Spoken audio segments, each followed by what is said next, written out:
And with that, hello. Yes, very hot. Good evening, good afternoon, good morning, wherever you are. Mark, hello. Avimar, hello. And Cannon Pluck, hey. Peter, nice to see you. Avimar, hello to you as well. Voyager, moin, wie geht's? And on YouTube, Fishcop, lovely. Thank you so much again for your amazing support, Fishcop. Much appreciated. And Kimi, hello. Svenja.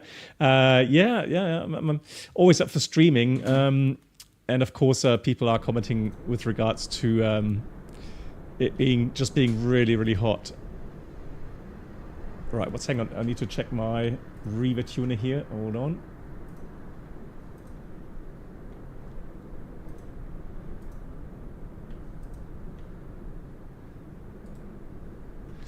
Let's see. Is that 60 FPS now? Looks like it. And Ted Bark, hello. Yeah, Ted. I saw yesterday with the your flight. How was it? Hope everything went well. I'm trying to get the overlay so that I can see the FPS here. Hold on.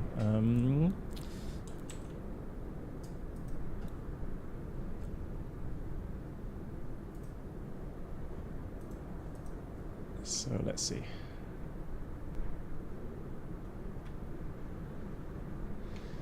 Still doesn't feel like 60 FPS. What's going on? Let me just close that really quickly. Yeah, maybe it's the scenery that's just a little bit heavy on performance. I don't know. Cool. Yeah. So yeah, Voyager. Well, in this case, you are very lucky, very fortunate, because again, I have at the moment 29 degrees, and this will surely increase to over 30 in the next 30 minutes. Hey, Josh, nice to see you. Yeah. So I try to avoid having PCs running in my room, and yeah, but my wife and me are thinking about having a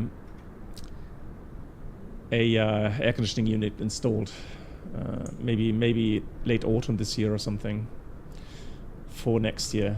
That way. Hold on.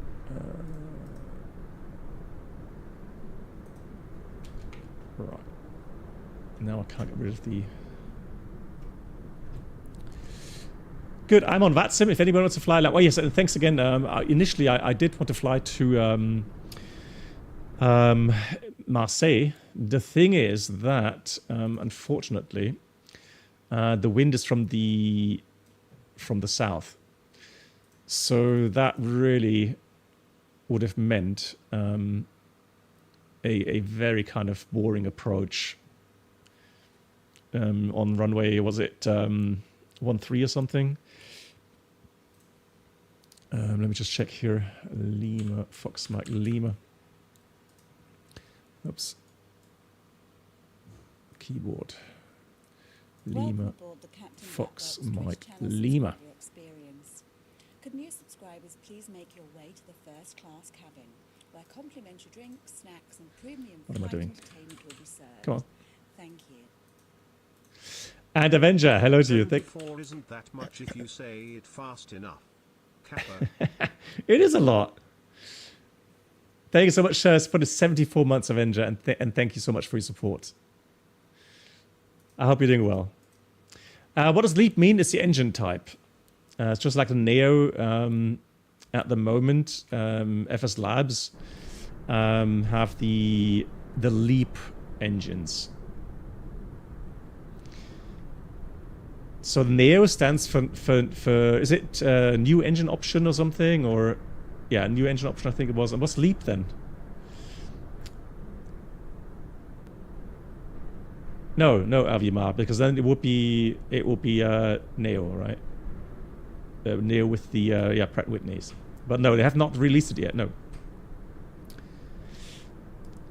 Is it really? Hang on, did you just make that up, Avenger? It's called Leading Edge Aviation Propulsion.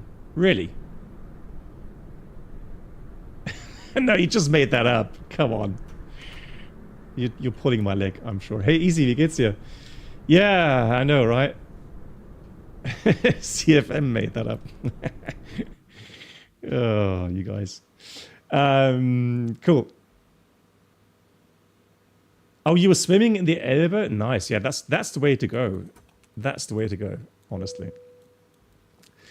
Right, let me just check. Let me just check here the panel's gear levers down. So let's go. Let's get this spaceship running. And Hayden, hello to you. Pilot 19, hello to you as well. JSnap Air Conditioning, you my current nemesis too. I have a 747 radiation fan I'm trying to get to plumbed up and running. Yes. I don't know how hot does it get in Frisco in November? It's not that bad, is it? JSnap?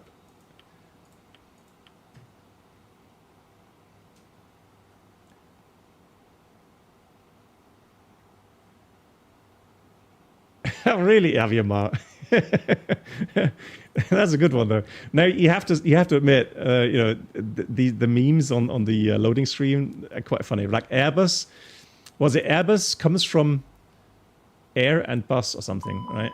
So, or yeah, and one of them what IAE, I'm an engine, lol. That's a good one, lol. When did you realize that it's just a meme? Oh, that's Rufdienst easy. Oh no, I can imagine. Yeah, I can imagine hospitals. They're usually really badly air conditioned, right?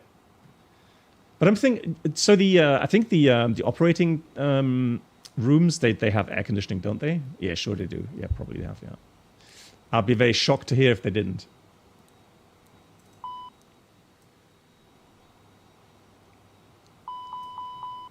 Yeah, we've all been there. That's true. JSEP says not too bad in November. Cockpit in spring. Oh yes, that's true. Yeah. Oh yeah, of course. And then the lighting, etc. Yeah, that's definitely going to be very warm. Yeah, I agree. Yeah. Hey Lilo, how are you? And cargo pilot, you're stuck in the traffic jam again. I'm really sorry for you. I really am. Because I see those traffic jams, and my wife tells me, you know, whenever she has to go to Bremen or downtown or something, or see a doctor or something, then yeah, she always tells me about these traffic jams. Welcome aboard the Captain Black Box. Let me just get the init going so that I have some maps. I can show you what I mean with the boring approaches. Yes, I was saying, initially I thought about flying from Gibraltar to Marseille. Good evening. Good evening. Finally able to catch a stream again. Thank you. Hope you're holding up okay in this often hit, sir. I am. I'm actually, you know, so I went cycling today, but I went quite early. So I went early morning, and it was okay. It wasn't too bad. But the afternoon, you know, it's just long siesta, really. Long siesta. So let me go and have a look here. Do we have real time? So two things. First of all, let's do live weather. And then let's do real time as well. So 1808, 1840 sounds good via GSX. Let's go. Yeah, so charts. So here's the idea, guys.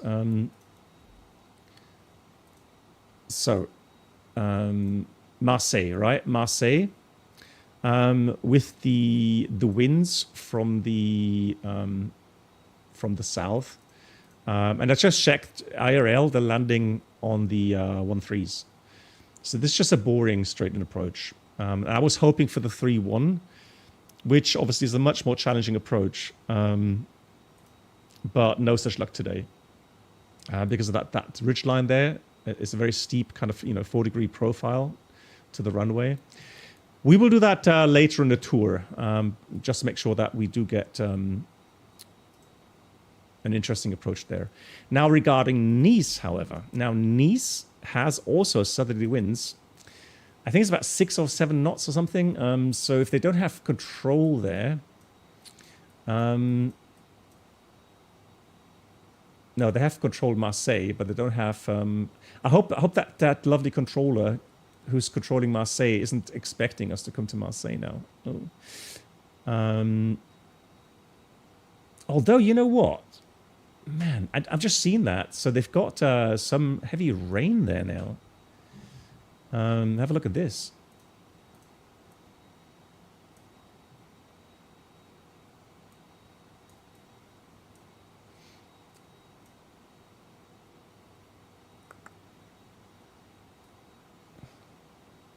Wow, there's some really big thunderstorms in Toulouse. Nice thing is we got some weather en route, so that's how we can maybe try out the weather radar system today. And then, yeah, I mean, Nice is just much more interesting with regards to the 2-2 approaches.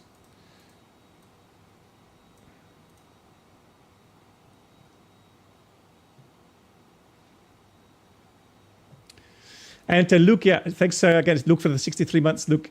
And thanks for the kind words. And nice to see you, Luke. I hope you're doing well.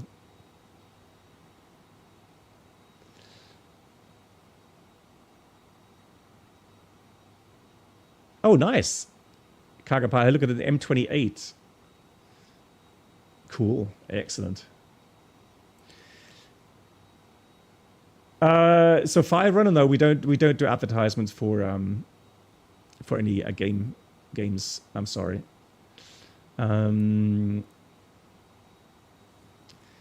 Incoming holding party.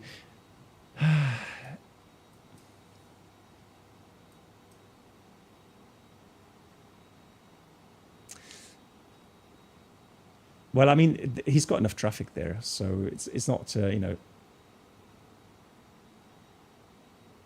But hang on. I'm just looking at one of the traffic inbound. He's flying this. Hang on, he's flying the 3-1 approach. What's going on there? And look, you're doing good. That's good to hear. I am. It's one of those things, right? I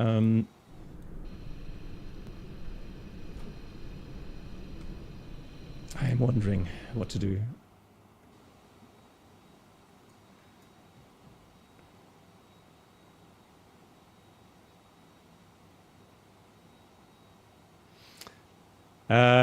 Cargapad, I think so. Yes, I think so. And let me just have a look here. So I'm going to go get the Nice weather, and let's get Marseille weather as well. Let's have a look here. Yeah, like I said, you know, the Nice approach runway 22 is always a great challenge. Always a great challenge. So here we got Nice, 230 at 3, 30 degrees. And then if there's no ATC, then, you know, we can arrange to land on runway 22. Yeah, so Marseille. Now, I have to say, you know, 170 at 5. That's tailwind on final. So definitely it's a lot of challenge.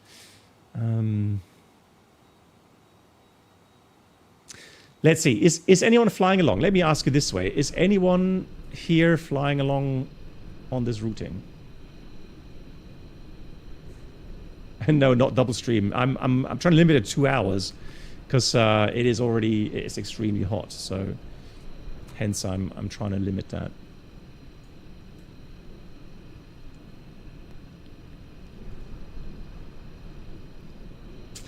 Okay, so guys, here's my offer. What we'll do, we're going to fly to Marseille. We're going to do the approach, but we are going to go around, okay? And then we're going to request a diversion to Nice. How's that going to be? So we are going to fly to Nice. We're just going to kind of do a low approach in Marseille. How about that? That's all right. That's what we're going to do. Right. I'm a sucker for these things, aren't I? All right, let's do this. So we're going to change around Marseille and then the alternate Nice. Perfect. All right. I'm going to have a look at the routing real quickly. Yeah, we'll take that routing runway. I'm going to go with runway 31 right. So I have the right star. And then let's file that. Yeah, Mosquito, exactly. So then I'm going to go in it again in a second. So then pre-file. Let's do in it again. Fuel should be pretty much the same. I may just put in a little bit more.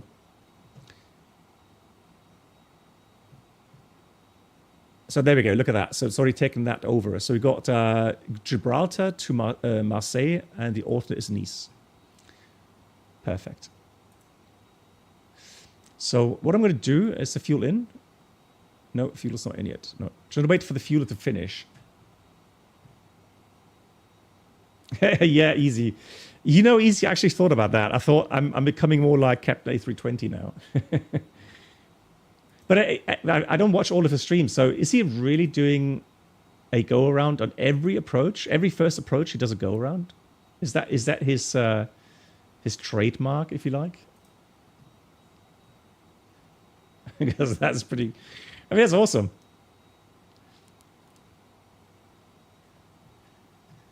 Right, let me just log off, disconnect from VATSIM, and then I'm going to file the flight plan. Flight plan file. Let's reconnect. Windmill 20 Bravo. Yeah, cool. All right. So that's all finished now. Good. Anyhow, so what we can do, we can go ahead. He does not. Kind of. Not. Okay, not every time. Okay. There we go. Yeah, I got the impression he does that all the time, strangely enough. So we got no SID for runway 09. However, we're going to get radar vectors or fly director Victor Juliet Foxtrot. And then we have our routing. To Bisba, Names, Balmos, Sorcerer. And then from Sorcerer, what we'll do... let me quickly load up the plans again. Import. There we go.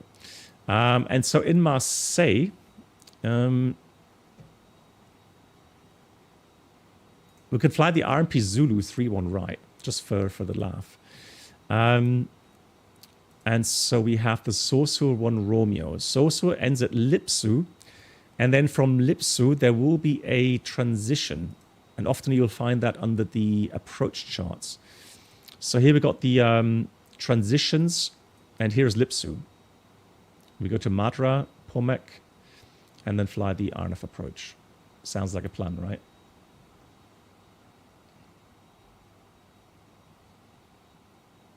Oh yes, absolutely. Yeah. You know, there's always very dynamic situations happening. We'll take the Zulu 3 on right, but the RMP actually. Let's take the RNF 3 on right. Zulu. So it's going to be the Sorcerer 1 Lima, and then approach via Lipsu. Perfect. All there. Cool. Just going to check that again. Make sure we have no discontinuities in here.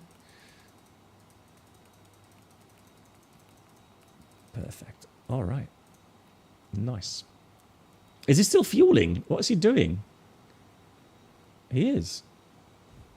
How much fuel? Okay, I'll tell you what. Let's go through the briefing package real quickly, so we know what we're facing today. So we have Gibraltar, Marseille, 64.5 tons. Now, I had about, hey, Krishu, I only had about 150 passengers because I want to make sure that I can actually depart out of Gibraltar. We know that the runway isn't too long. So overall flight time is 1 hour 50. So we have some nice cruise flights to chat a little bit. Maybe actually go and talk a little bit about, the shared flight stuff. I mean, Ted is here as well. So maybe Ted can just fill us in. And also, I'm not sure, I got contacted by Rusty. I'm not sure if he's in today, because Rusty is a real-world 320 pilot as well. And he did offer to, join the group flight to talk about some topics, flight school topics or whatever, could be interesting. But I'm not sure if he's in today, so we'll see. If he's in and he speaks up, then we may do that. Otherwise, we'll postpone it. Yes, I will change that. Thank you much for the for letting me know. Let me have a look if that changed already.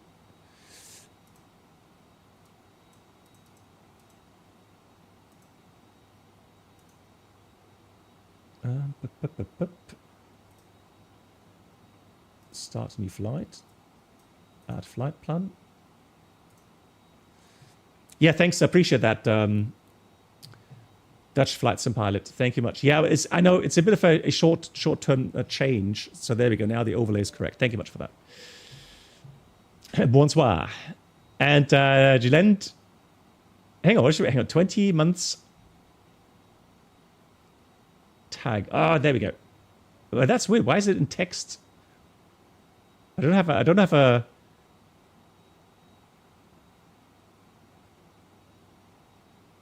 tag on that. That's really. Oh, there we go. Now it's got it. Yeah, there we go. Now we got the 4 stripes. That's weird. Yeah, it's all good now. Cool. So let's request boarding. Let's board now. 8.5 tons. Well, how much fuel do we need? So we need. Now I think I didn't plan any extra, did I? Oh, I did. Disregard. I did put in 1 ton extra. So we should have about 8 tons, including taxi fuel. And we have currently 8.5. So that's all good. So I think we have enough fuel. That's perfect. Right, there we go. So fuel is leaving. That's nice.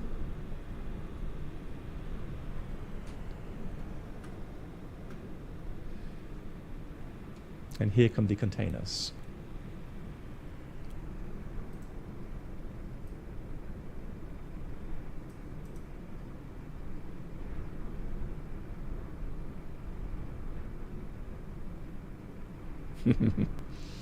Hey there, Mohammed. Hello to you.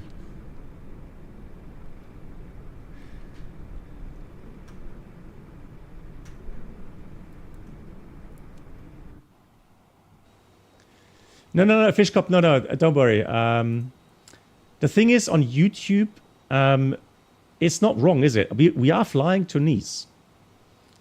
It's just because we know, so we already spoiled it, right? So we're gonna first go to Marseille, but we know that we're gonna go missed approach for whatever reason, and then we're gonna divert to Nice. So we know that already, right? So there's no need to change the title on YouTube. Yeah. So let's have a look.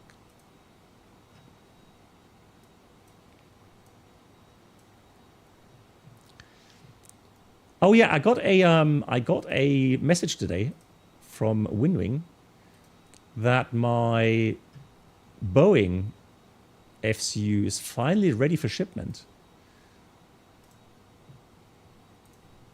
So I'm looking forward to that.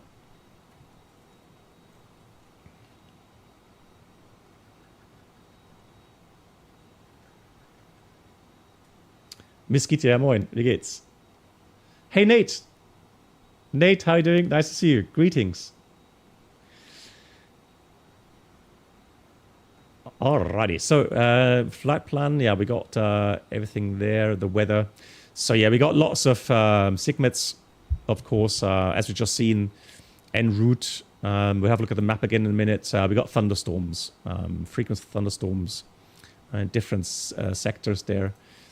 Gibraltar, Cavalcade 281013, and Marseille. I find it interesting.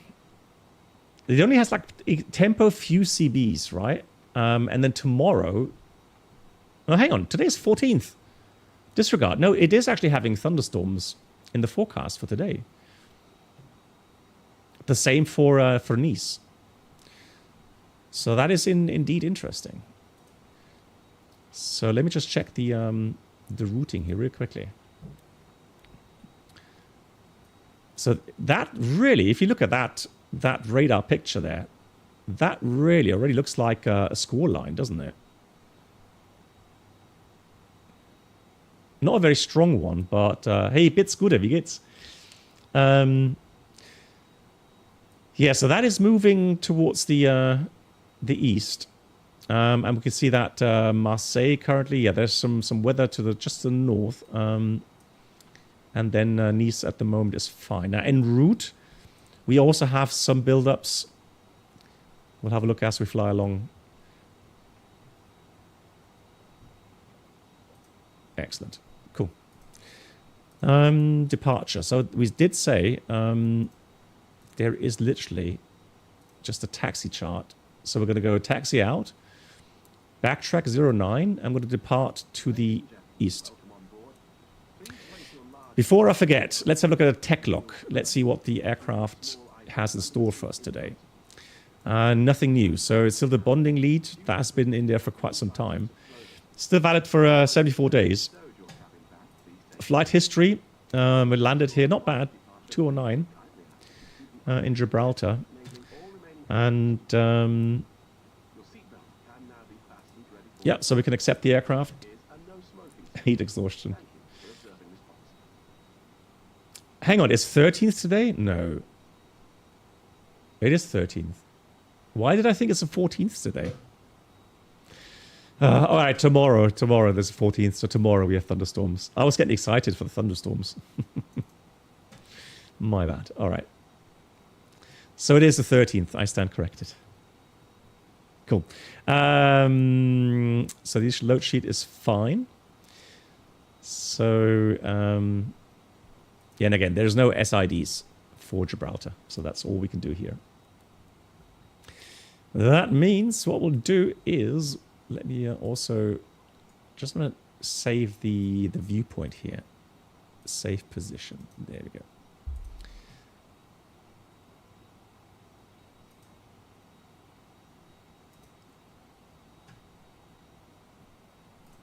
All right. Oh yeah, let me do the following. OFP data. Let me go do that instant. Instant. Right. 8 tons. 8 tons is enough. I mean, it's more than enough. It's just so that I get correct load sheet. That's the idea behind that.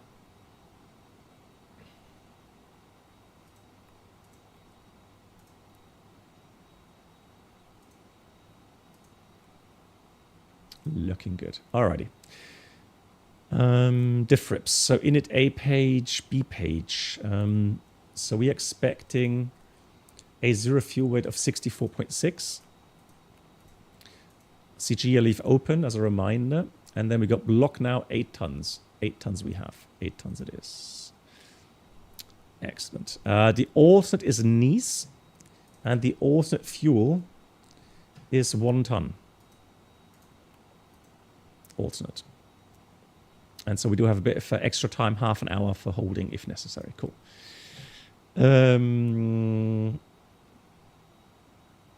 Let's have a look. How's the boarding look like at the moment?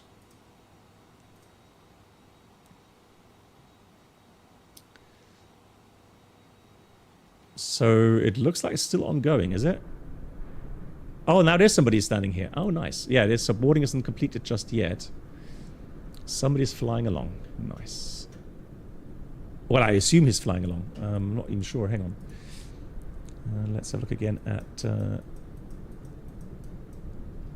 Gibraltar. So who's here with me? We have... oh, yeah, we have him flying along. So Speedbird... Is that you? That's not Marco. Hey, Yoda.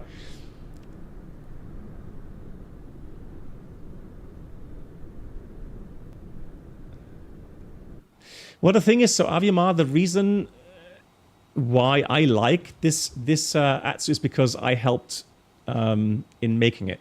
Meaning, I didn't program it, but I gave them kind of inputs on what it should have and how these prompts should be implemented. And yeah, so that's very real life like for a certain airline. But again, that's dependent on different airline. Yeah, the same with the performance layout. So the performance calculator.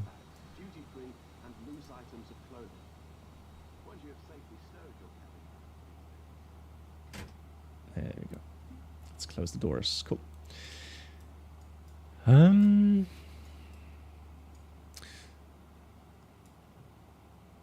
So we're still waiting for a bus. Oh, there we are.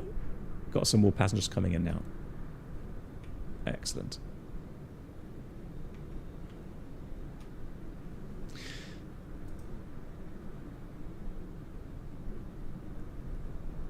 let me just check one more thing here, guys. I have a feeling I'm still at 100 hertz on the monitor. Let me just check that. No, 120.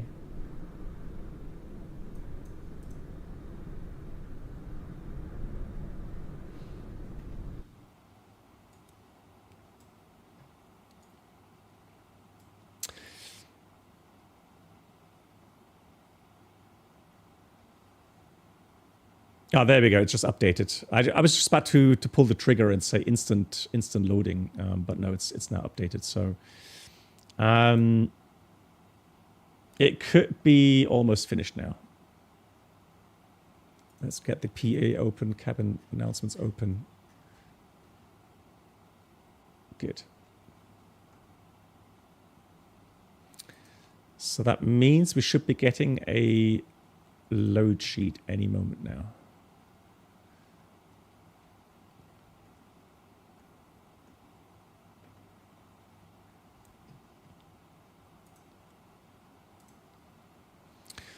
Okay, so we talked about diff rips. Let me just get the wind data in here as well. So B page is filled out.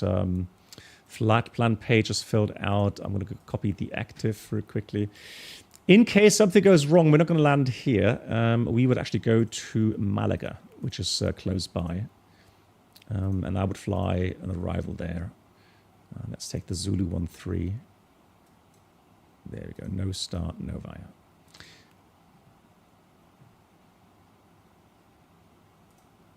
Oh, there we go. Load sheet. Accept. That's edition number 1. So that's the 64.1. So slightly lighter than expected. We have a zero fuel weight CG of 27.4. Just heard the door close. Nice. 27.4. Takeoff CG 24.7. And the takeoff weight is 71.9. Cool. Excellent. Alrighty. So let's reply. Actually, I already replied that. Cool. And then what we're going to do is quickly check weight and balance one more time here. 8 tons, 70, 64.1, looking good. Alrighty, cool. Let's get the performance. And I can definitely say it is going to be Toga. So that was 71.9. And let's have a look. So if it goes Toga, even though we selected Flex, it goes Toga and a config 3. Again, we have a short field takeoff, and that's why config 3 means you have lower V1 speeds, so you can lift off quicker. Now, yes, in case of engine failure, you're going to have a slower climb out because of the drag. But doesn't matter here because we're over water. So that config 3 is fine for the day. I'm happy with that. So we have 150 to stop margin, also good. The wind, temperature, QNH, looking all good. So let's enter those values in here. Actually, I'm just wondering, can I... No, I can't uplink that, can I? That was a Phoenix, you can uplink that. Yeah. But what I can do, I can actually get my iPad and then have the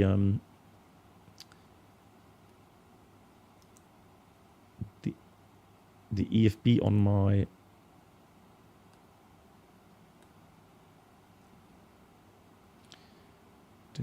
so where was that? That was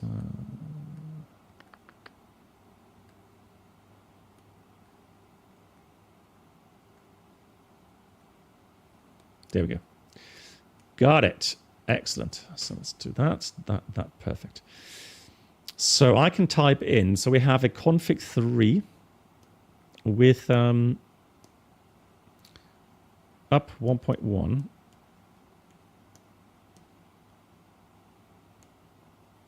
Toga power, full length. And we'll take the lower V1. So we're going to take 125. 131 and 137.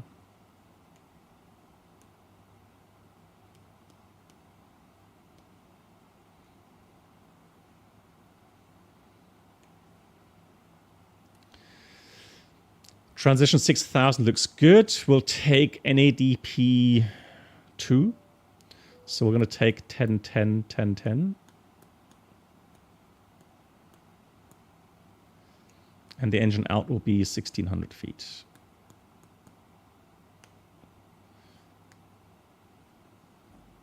So let's have a look.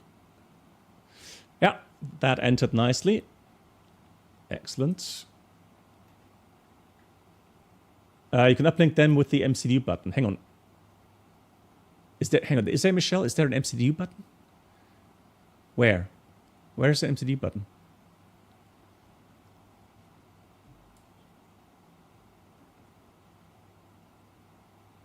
Oh, here. Ah. Does that take it from the EFB? Let me just check that. Let me just let me do 122 in here. Oh, you're right. You see. Thank you guys. Thank you, Michelle. Yeah, that's the problem with having too many add-ons. Appreciate it. Okay, cool, excellent. So you can actually, you don't have to type it in. You can just uplink the data. Perfect. Good. So init A, init B page. How about the wind data now? Active flight plan winds, cruise wind, descent wind. Everything's in. Perfect. RATNAV. Yeah, we'll take Victor Juliet Foxtrot. Put that in there. And secondary, we have secondary flight plan with the alternate Malaga. Takeoff alternate Malaga. And performance is in as well. Cool. Right, let's do a quick briefing. So we're departing Gibraltar, runway 09. Backtrack means a definitely hotspot. Active runway, backtrack. Got to be careful with that. Make sure no traffic in the approach 27 or 09.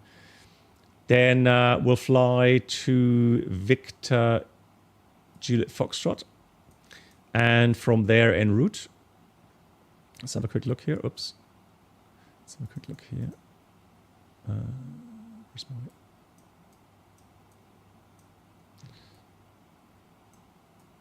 Let's see if that's the...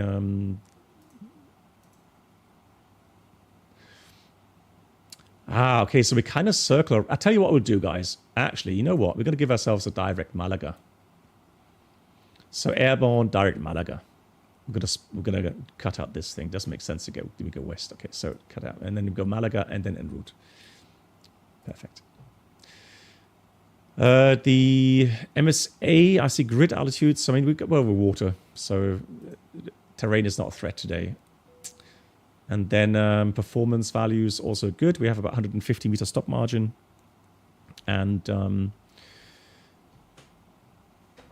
special threats, birds. But otherwise,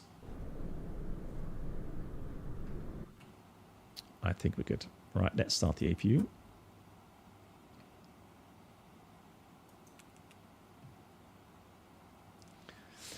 Yeah, Michelle, the thing is, it depends on the software standard. You are correct. There are software standards where you would uplink in the secondary, including the flight plan, for example. And then that way you would... switch that off, and that way you then activate the secondary, and then you have the active flight plan. Yeah, that's true.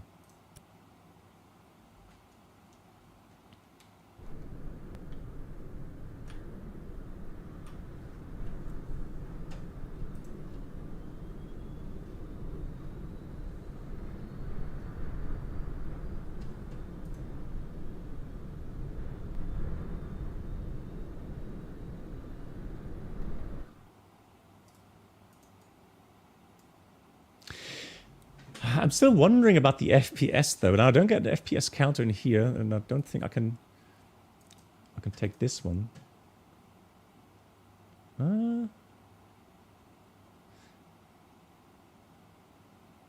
Wow, it's really going up and down.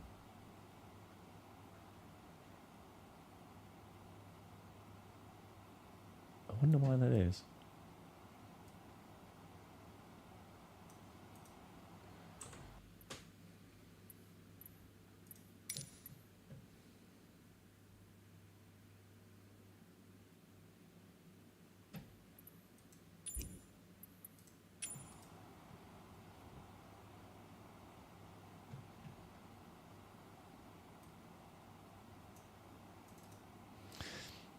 Just wondering, was it that bad last time when we approached here into Gibraltar? Maybe it's the scenery. I don't know. Could be that the scenery is really frame intensive.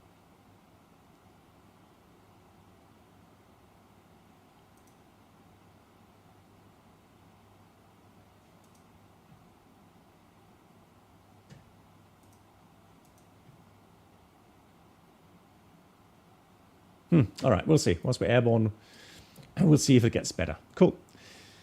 Right, so if no more questions, then we're going to go switch on the APU bleed, get rid of external power here, debug, display place. All right, so then cockpit preparation checklist. We've got gear pins, covers, removed, fuel quantity, 8,000 kilograms, balanced, seatbelts on, ADIRS, nav. And the bar ref 1013 set 3 times. And that's the cabin preparation checklist completed. Right, let's hit up the cabin here.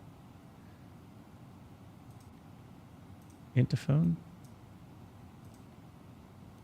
Let's see if that works. The FPS is, I mean, without frame gen, it's around, it was about almost, it's hard to tell. I mean, because my system is obviously tuned differently with frame generation, etc. But what I do notice is the fact that I'm just not getting the 60 FPS. That's what I'm noticing. It's my pleasure to introduce the rest of the crew today. Working with the front, we have Tim. In the center, very shortly is Carl. And up the rear, we have John. There we go. Announcements are going. For your comfort, but primarily for your safety. With that in mind, please, we do ask. Then we're going to go here. Services, connections. Thank you.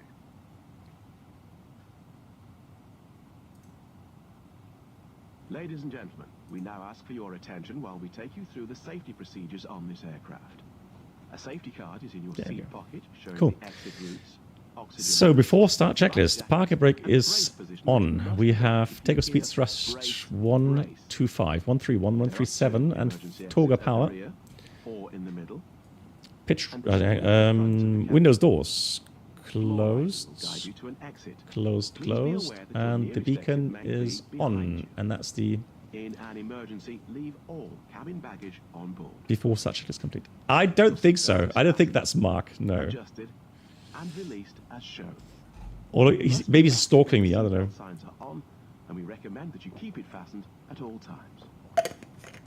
If the air supply Nafty one, you returned the side-tech rudder pedals, so you couldn't take the plastic feeling. Okay. You got some Whirlpool ones, but just seems a bit overkill.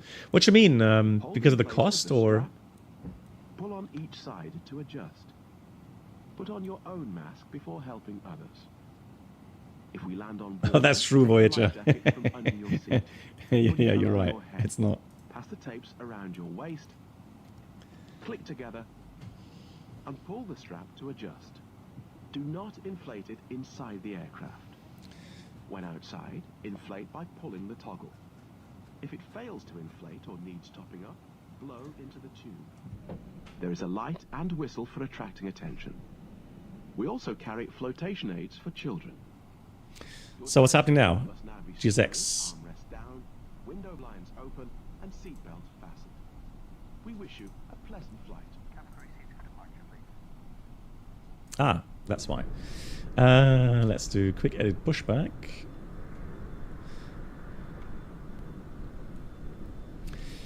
Let me push back here, shall we? What's happening?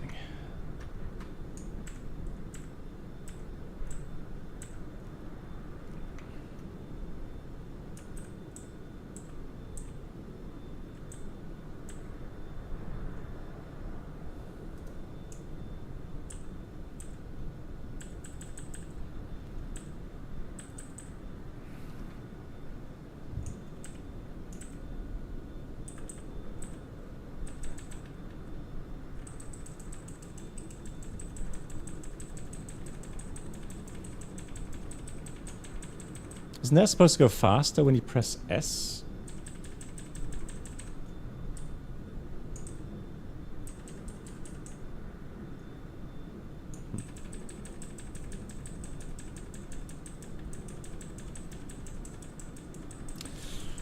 Scale seems strange. Building size? I don't know. I've never been to Gibraltar. So maybe it is. I don't know. F7, F8. Yeah, but it always does it just slowly. So usually when I press Shift, it used to go really, really fast. Now there's no change with S, Shift. Control, no.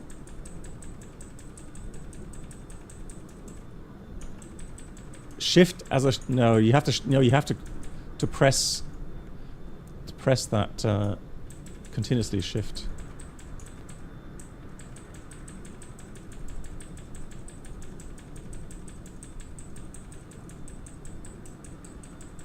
Is this the last update? Okay.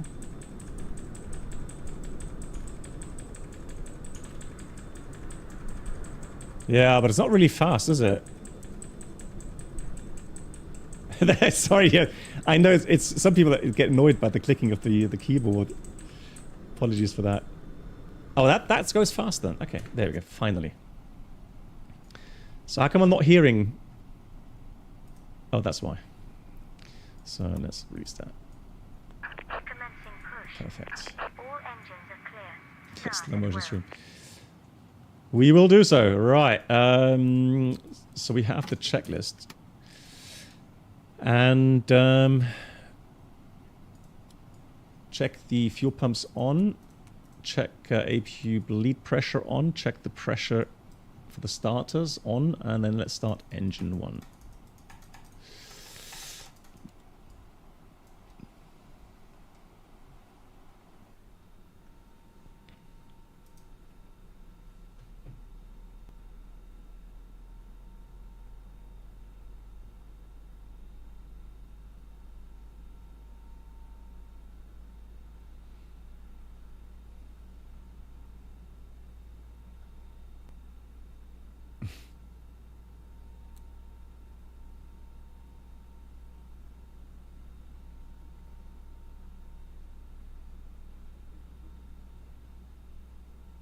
It's really stuttery. I don't know what it is today, guys.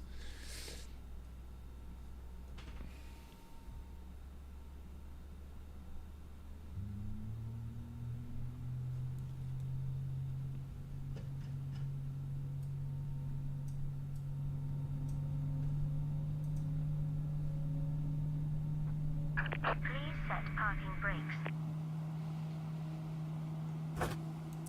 What do you mean you have no sounds?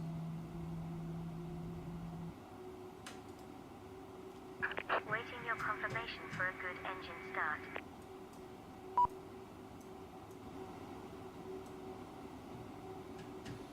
All right, let me just increase that a bit for you guys. If you think that's a bit low. All right, let's start engine 2. I mean, but that was a cabin views.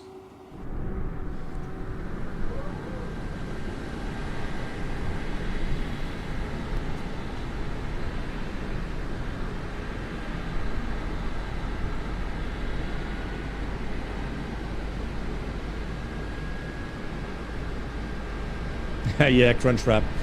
I mean, my system's doing okay. It's not too bad. So, but yeah, the room temperature is rising. No doubt.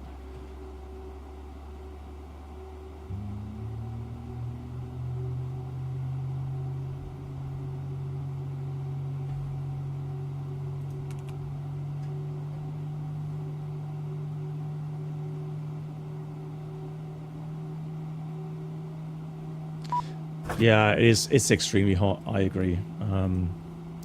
So tomorrow will be the hottest day, so that's why I'm not gonna stream tomorrow. But Friday should be better again. You can disconnect. So Friday, hopefully. We'll have that.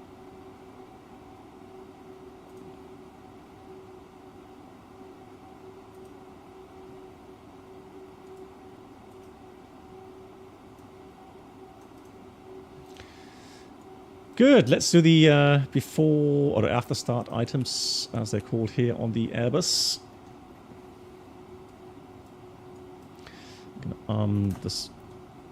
The spoilers, flaps 3. Trim up 1.1. Reset the rudder trim. Flight controls. Oh, that goes to normal. Flight controls, full up. Full down. Hazy, neutral. Full left. Full right. Neutral. Rudder full left. Full right. Neutral. So we're going to wait for the all clear signal. Cabin is ready. Fantastic. And then we'll go.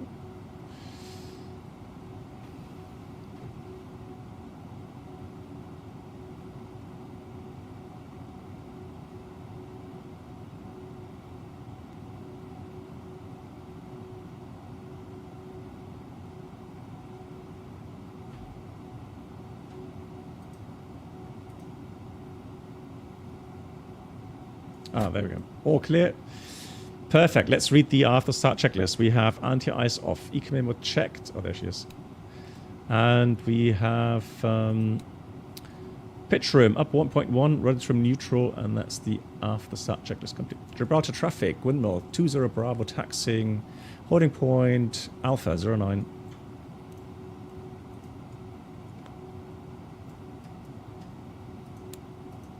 I'm going to put the strobe lights on already because we are backtracking. Let me put TCAS on. So let's go ATC transponder and then TARA. There we go. So we're going to get some information should anybody be inbound. Radar PWS on. You guys remember how many minutes we have warm-up time on the Neos?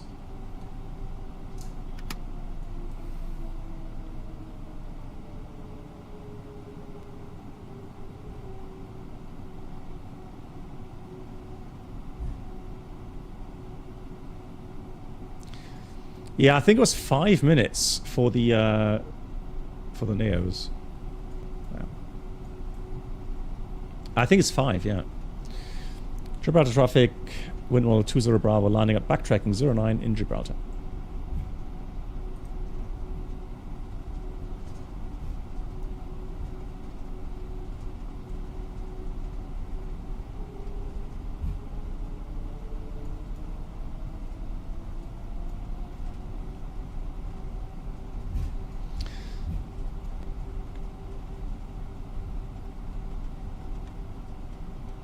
Falcon says 2 minutes. Okay, interesting. I thought it was 5 for the Neos. But anyways, taxi checklist. Flight controls checked. Flap setting. We got config 3. Radar PWS is on and auto. Eco memo is takeoff no blue. Oh yeah, engine mode selector is normal, and that's the taxi checklist completed.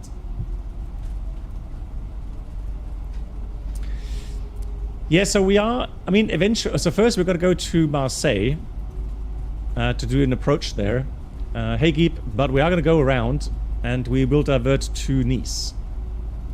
That looks really pretty, look at that. It's just for some reason I have terrible stutters at the moment here in the sim.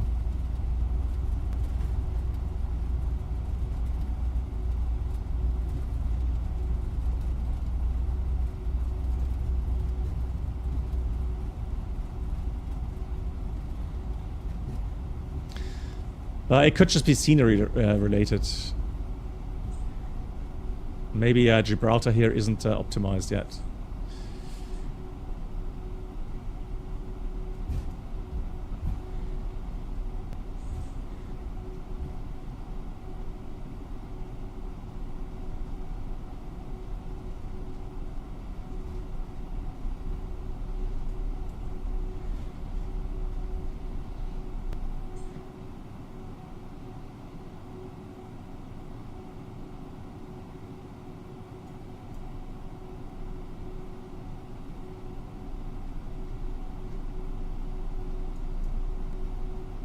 Okay, we are lined up.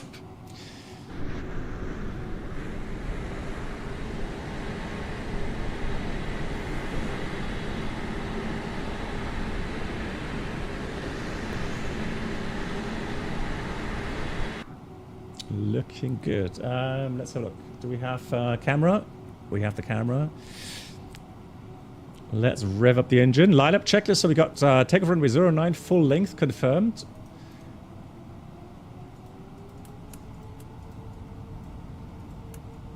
TCAS TARA, already checked that. And the packs 1 and 2 off. And that's the lineup checklist complete. And yeah, cabin crew prepare for departure. We're going to start the chrono. Pitch nose down. Takeoff. Mantoga, SAS, auto thrust blue. Thrust set. Here we go. Oh yeah, powerful. 100 knots checked. You want? Rotate. Oh, that's fast. Pause the rate. Gear up. Enough.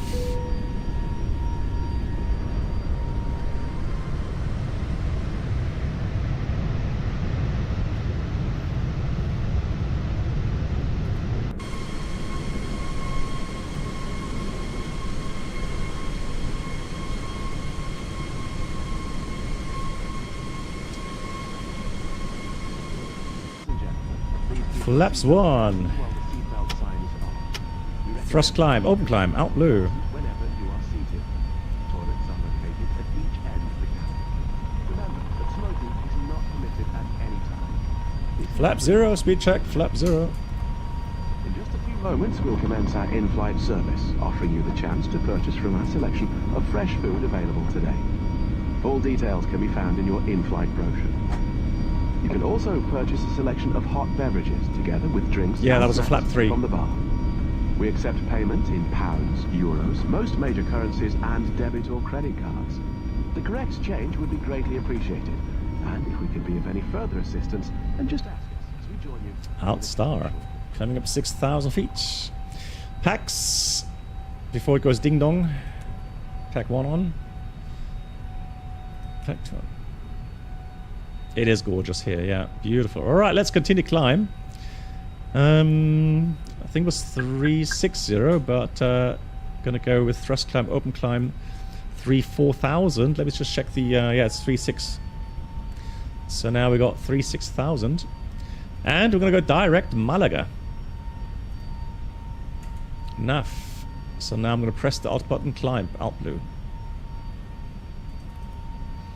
And already passing transition, altimeters, standard set. Beautiful.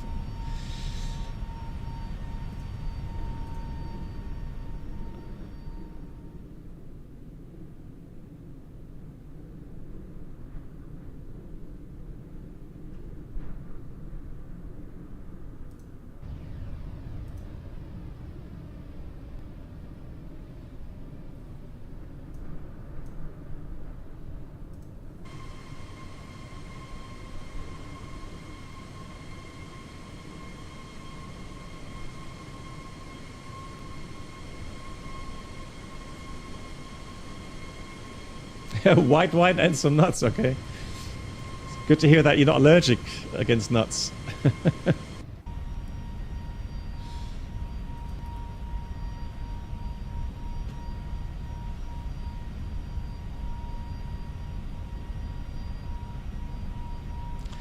Is it risky to book a flight that goes over Russian airspace? I mean, that's one of those questions, right? I mean, we know that Ukraine is able to get drones into the airspace of Moscow. So, I mean, it's anyone's guess how risky it is to fly in Russian airspace right now. But to my knowledge, there are airlines that are flying. Is it Turkish Airlines is flying through Russian airspace? Let's check the pitch below 7 degrees. Fantastic. Let's get Seatbelts as well. So a couple of things to do down here. We got RatNav clear. And then secondary copy active. Air China too, yeah, Air China, Emirates, Turkish, yeah, there you go. So, I mean, it's one of those things. How risky is it? I mean, I would have to take a guess.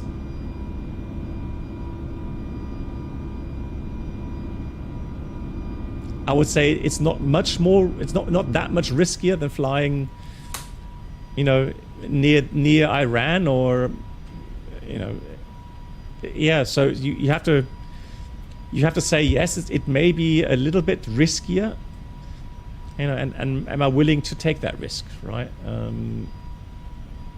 But yeah, I'm not going to give any recommendations, to be sure. Stomach like a horse. Oh Jesus! What happened to the sound just then? Blimey.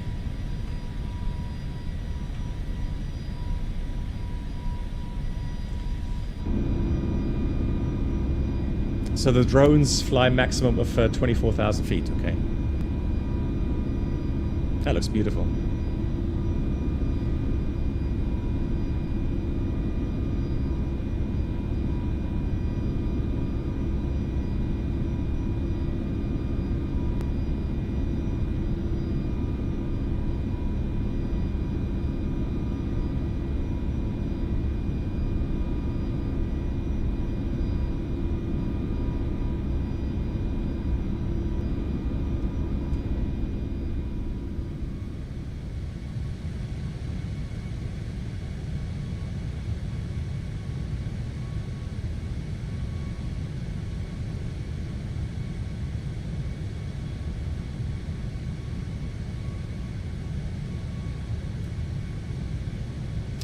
Cloudbound, hello to you. How are you?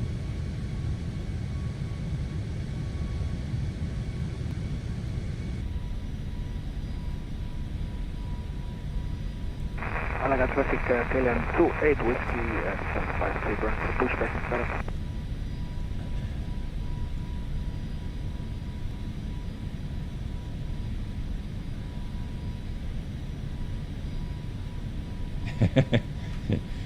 Yeah.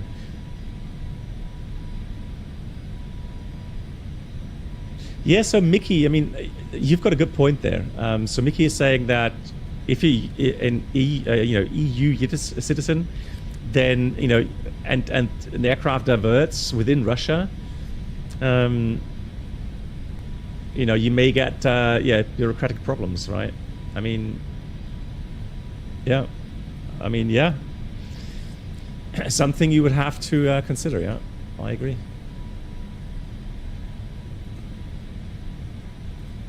Let me just check the en route weather here. Now, the weird thing is, so see that radar picture there? That looks like a distortion or an interference. Could be a military radar beam that is interfering with the weather radar. Looks kind of weird, but yeah, it can happen. So we are going to have a little bit weather en route. Malaga should be fine, or Granada. Oh, look at that, Ted. We're coming over Granada today, which we were supposed to fly to, but we didn't on the shared flight because the first flight took a bit longer than expected.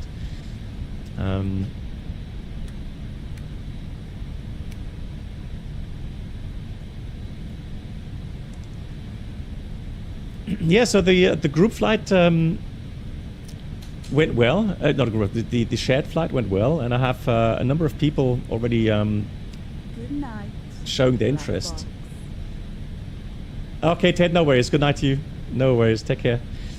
Yeah, so we're gonna have another shared flight very soon. I'm planning to do a German live stream in the not too distant future. So we'll have one shared flight in German language, and then we'll do another shared flight in English next week sometime, I guess.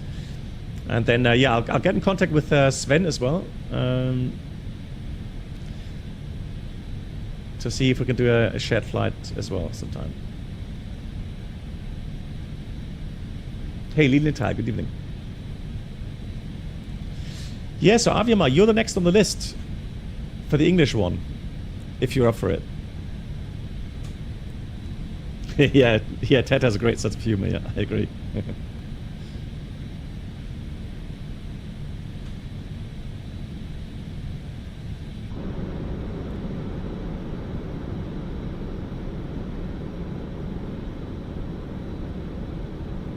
Lovely sunset. And Avia, you're up for it. Okay, Avia, then then it should be maybe even on, if you're available, maybe on Saturday even, this Saturday, if you're available. Yeah. Then there's no need to delay any further. We can do that Saturday if you like.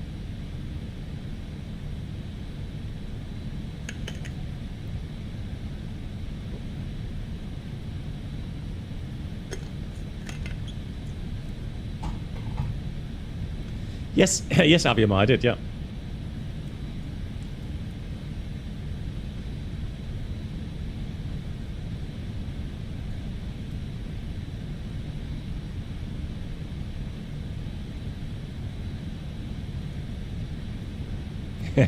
Nate.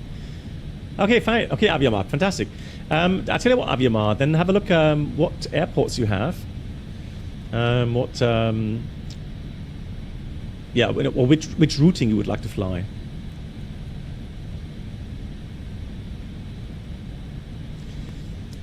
Flight time wise, anything like between 1 and 2 hours actually would be great, because the short flights are always a bit kind of then condensed, so it's hard to. No, Jalen, no. I said 1 to 2, not 1 2. A Tyrogoth, I let you. So because then you know, we could talk about these specific topics regarding crew resource management,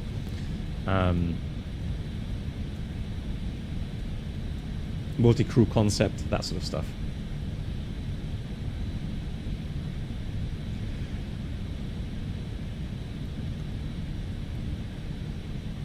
Mickey, let Aviamar. Aviamar has the honor. Yeah, absolutely, Aviamar. Yeah, take your time. Don't feel rushed. Don't feel rushed to think about routing there.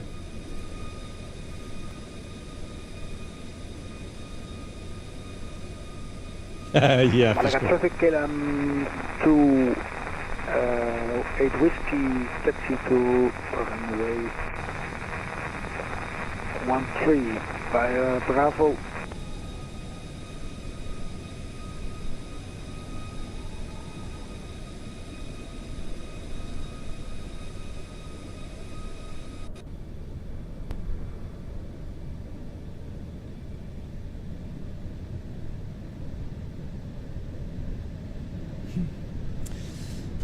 It's so strange. Oh, maybe it's so hot today, I don't know. It is pretty, absolutely agree. Now we have some clouds coming up. Although the weather is near... there's no bigger town there, but it's like, I would say, maybe 100 miles from now. We got some thunderstorms near Valencia, actually. So if I take to airport, yeah, so this is Granada below us, and then on the way to Valencia, that's where we're going to find some potentially some little thunderstorms there. Cargo pilot, no worries. Oh, you got to get up tomorrow morning. Okay.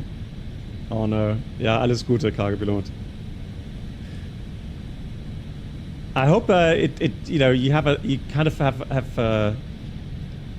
the hope that well, you're not gonna have to drive for too much longer, that routing.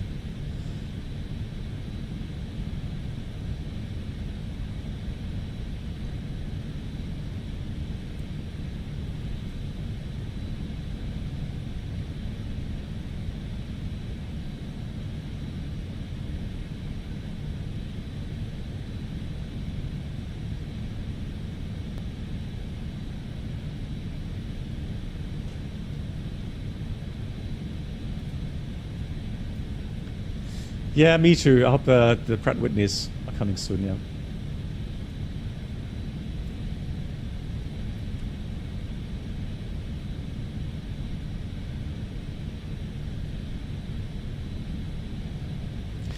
Let me talk about if people are thinking about doing shared flight.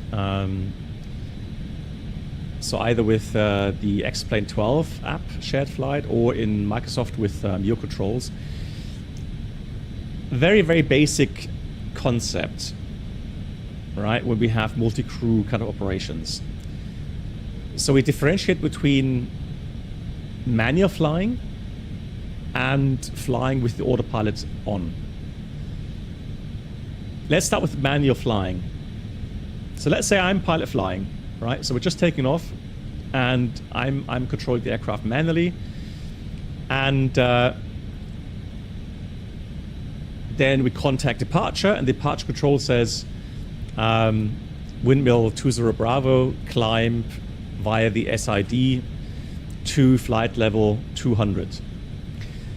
Now, since you're doing, usually doing as a flight simmer, you're doing single pilot concept, you would obviously either use your, wing FCU, or you would dial in level 200 here, right, with the mouse. But if you are flying shared flight, then you will want to do real world procedures, meaning as pilot flying manually, you don't touch the controls here.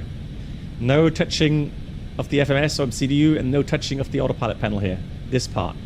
You can manipulate this part, so if you want to change the range of your map display or something, that's fine. But this part here, speed, heading, altitude, vertical speed, no touch, right? As you are pilot flying in manual flight. The pilot monitoring will do that for you. Now, usually, when you want to have a mode changed and you're flying manually, you will have to command that to the pilot monitoring. So for example, I would say pull heading.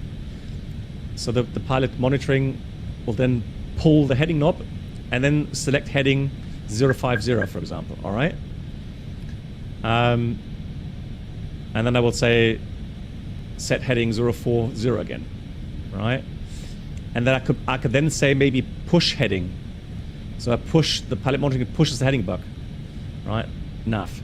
So that's when you're in manual flight, okay? The pilot monitoring then manipulates the autopilot panel, okay? And also, let's say you get a direct, right? Same thing. If you're in manual flight, it's the pilot monitoring entering the routing things into the MCDU. That's something a lot of people have difficulties with when doing shared flight, for obvious reasons, right? Now, it changes the moment that you switch on the autopilot. This changes again, because then you will then, as pilot flying, manipulate the autopilot and manipulate the MCDU again regarding vertical and lateral path, right? The pilot monitoring, he does his items, the normal pilot monitoring items regarding switches, etc. But also pilot monitoring will do normally do the ATC communications. All right. Yeah, Fishcop. I think I've already done that.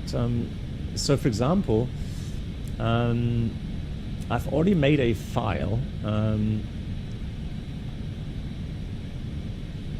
Let me just have a look here on my website. So, and so the basic concepts, I know that I made a little file some time back regarding basic concepts.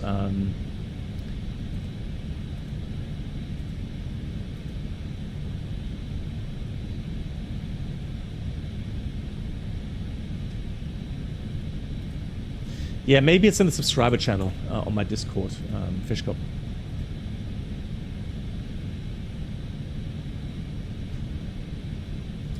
Hey, Sokin. Oh, lots of pages.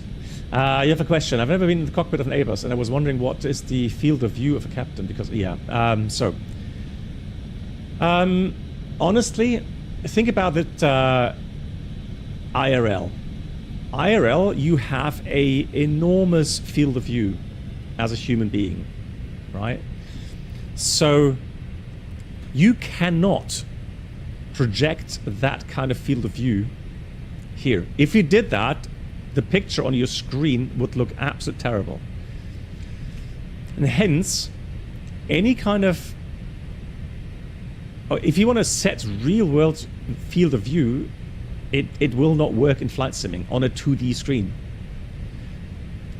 If you're talking about, virtual reality, different matter, okay?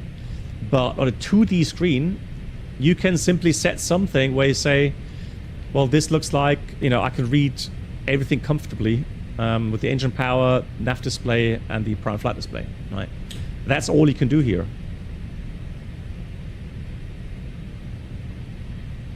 So if it feels like you're sitting too close to the display, well, that's just the way it is. I mean, so what you can do is the following. You could theoretically do the following. You could try to get your viewpoint, move your viewpoint, right? So you're like sitting here, maybe a little bit higher up, right? So you're sitting, and I'm just a little bit more to this side. So yeah, and then you just turn around. So now you would think, okay, so now virtually I'm sitting far enough away from the displays. So maybe that would be your viewpoint. Now, the only issue I have here on stream, people will start complaining that they can't read anything of the instruments. Right, so I have to do a bit of a compromise. So I have to sit a little bit closer to the display so that people have a chance of seeing the and reading up the numbers. Yeah, that's a question I get regularly, which is fine. I understand, the wish to have realistic viewpoints, yeah, and field of view.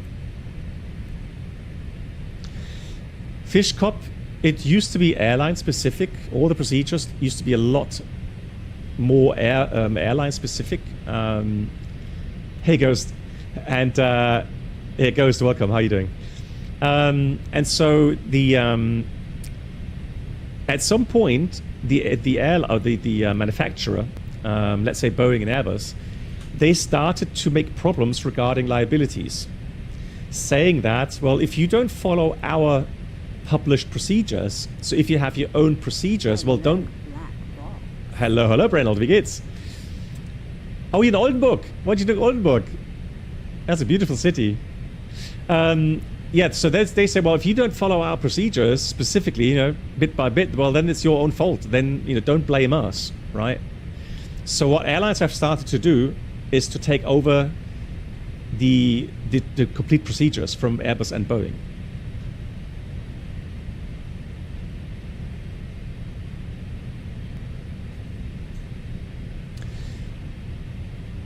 Doesn't push and pull sound? No. So I mean that's actually an Airbus term. Vexfreeze.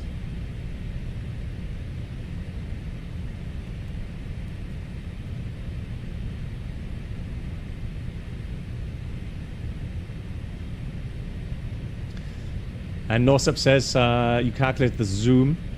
It would have to be 95 to 100 plus depending on the plane. Yeah.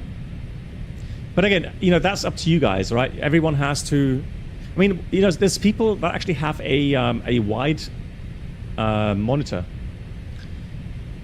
Or, like a curved monitor. Ultra wide. So there, obviously, you're good to go with different field of views compared to a normal kind of screen, right? Oh, Brennald. My wife and me talked about this today, and we were like, boy, it must have been so full, and it was probably so hot. But yeah, it must have been nice to see all the ships, yeah.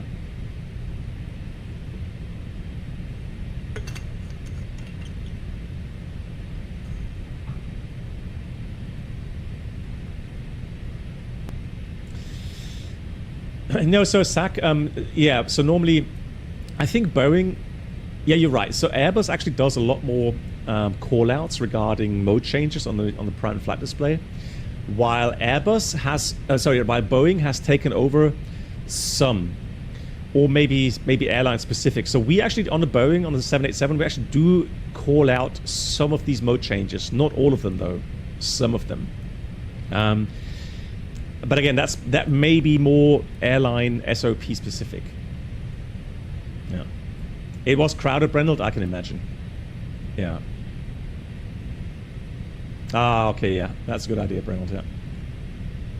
Really? You are shocked how small the cockpit is? Yeah, I was on another day rotation to Munich and back on Tuesday, and we had lots of visitors to the flight deck before and after the flight. And they were actually saying, oh, that's a really nice large cockpit.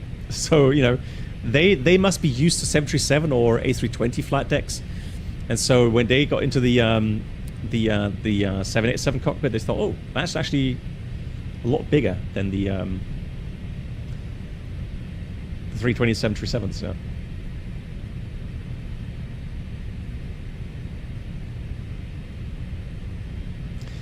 Yeah, I remember the 737 flight deck.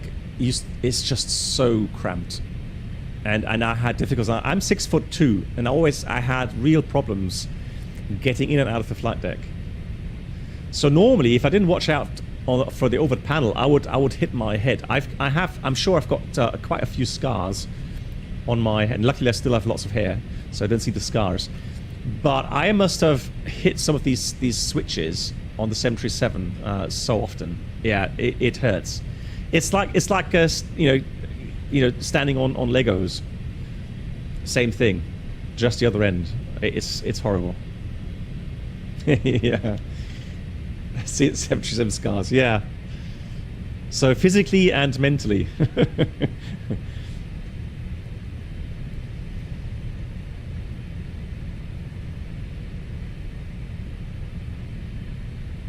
Yeah, Thomas, and that's why, you know, I have a lot of people saying when they watch my streams, oh no, you're doing it wrong. You know, you should be saying this or you should be doing that. So no, I'm using my airline SOPs. You can trust me.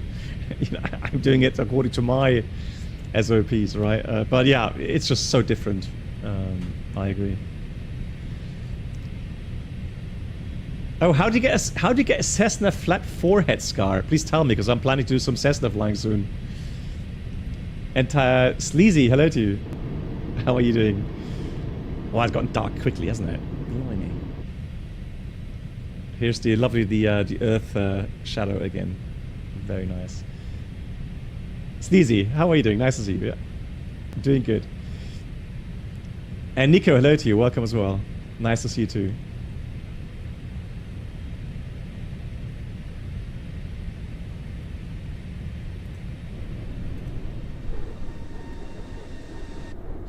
Aviabar, I think so, yes. I think that may be a good idea. Oh, and by the way, if you're lucky enough, like we are in Germany, we have pretty much no clouds tonight, and you can watch some shooting stars. There's lots of shooting stars at the moment.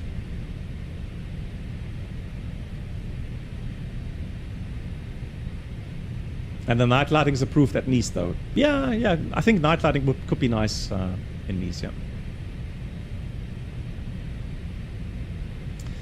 So people forget to crouch and walk head first into the flap. Oh, that's what you mean. Ouch. Oh, yeah, I can imagine. Ah, outside check. Oh, yeah. Ay. That sounds painful, to be honest.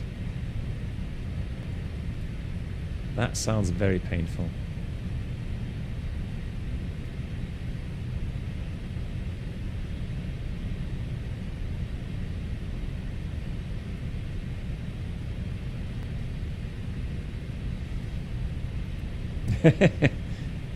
No, you walked to the propeller of a J31 once. Oh no, Kenneth, look. Yeah, okay, but if it were running, I'm not sure if we would have this conversation. Yeah, I can imagine. Yeah, it must hurt. Yeah. The temperature in my room. Let me just check right now. It was 29 when I started the stream. Let me just check now.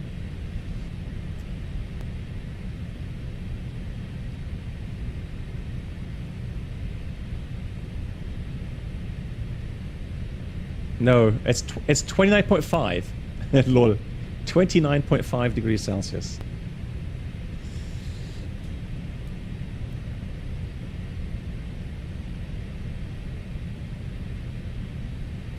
Yeah, I have to get windshields cleaning again in these. Oh, 28 with 100% humidity. That's... Yeah, we'll see. Yeah, we may get some rain showers tomorrow evening, thunderstorms, but I don't know. But that, again, that's going to make it really humid, yeah.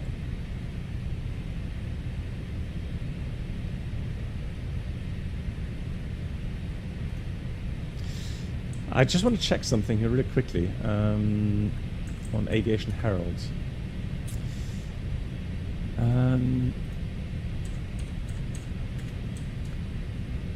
There was an incident at Nice. The thing is, though, I'm not sure if it's if I only received an internal memo on that, or if it was publicly visible.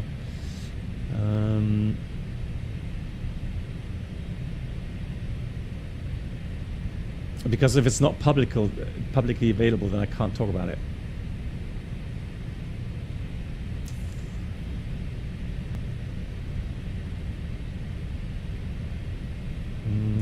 Give me a second, guys. I need to get my other iPad. Hang on.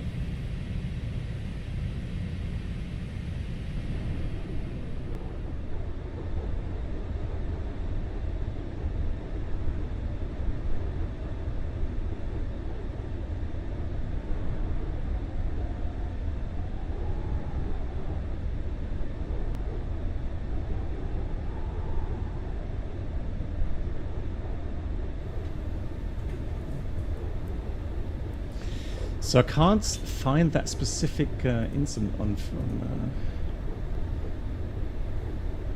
Aviation Herald.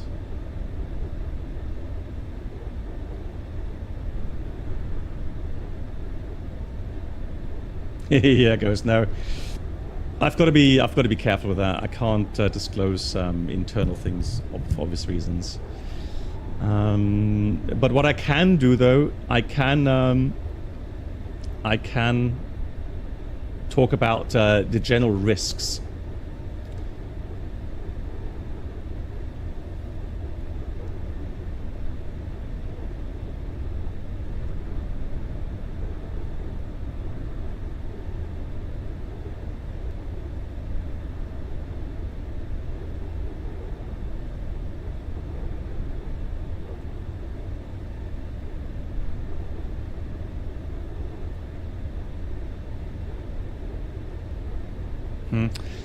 Yeah, I think I can't. Nah. But let me show you guys. I'm not sure. Is everyone familiar with the runway 22s in? Let me make this daytime real quickly. So let me put daytime. Okay, so I got some weather coming up to the left here. Okay, yeah, you were familiar. Quite challenging. It is. So. Now, I'm going to give you some insights regarding real-world approach planning. So very often you have the delta approaches. So you can fly this RMP, preferably. There are some raw data kind of VOR approaches. So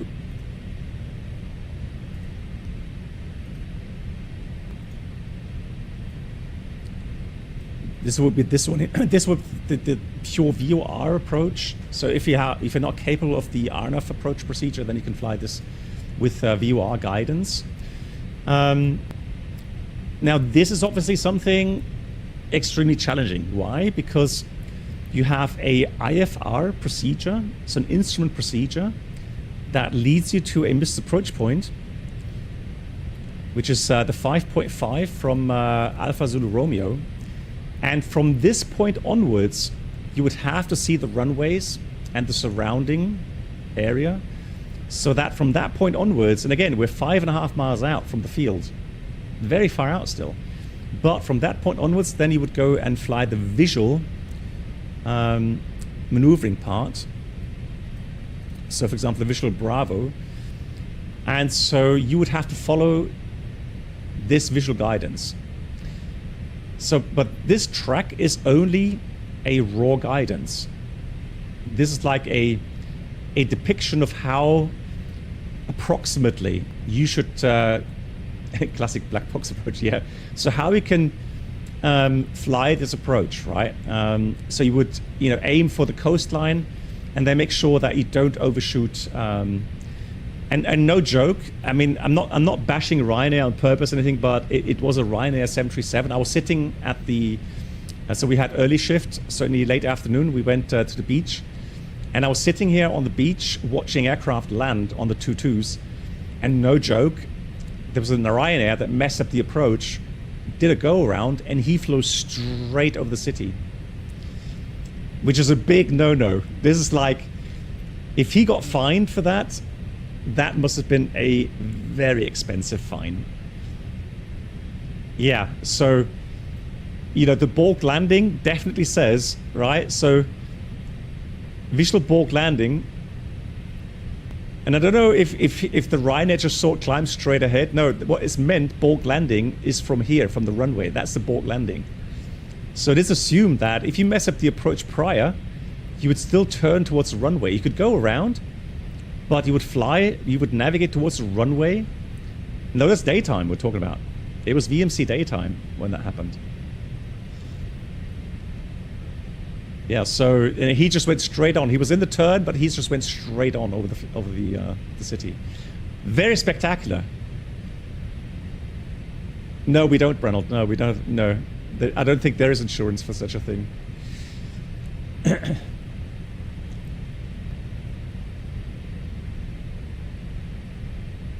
Fish Cup, okay, well, can you give me a reminder again? Then I'll check again if because I know I have one. I'm absolutely 100% certain because I made one. It took a long time to make, but I have one, yeah. Yeah, so the question now is, airlines then go and have a look if there's a possibility to program such an approach into the FMS. The first stage you have is an RMP approach. So I'm talking about the, let's have a look at the Delta here.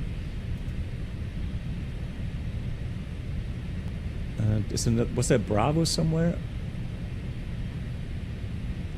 Let's have a look. RMP. So that's Delta 22. What's the Zulu? Oh, there we go. So this is interesting. Okay, so guys, this is an approach. So let me take the 22 right there. Okay, so this is interesting. I'm not sure. I've not seen this one before, but this is interesting. So I'll have a look if that is programmed into the MCDU, because what we have is what we call a company FMS overlay procedure, and the company programs this procedure vertically and laterally, and we are allowed to fly this in final approach mode.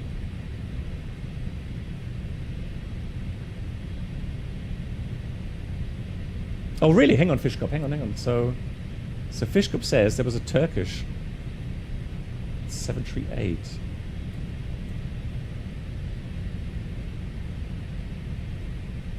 In 2016. Let me have a look. 2016. Turkish. Yes.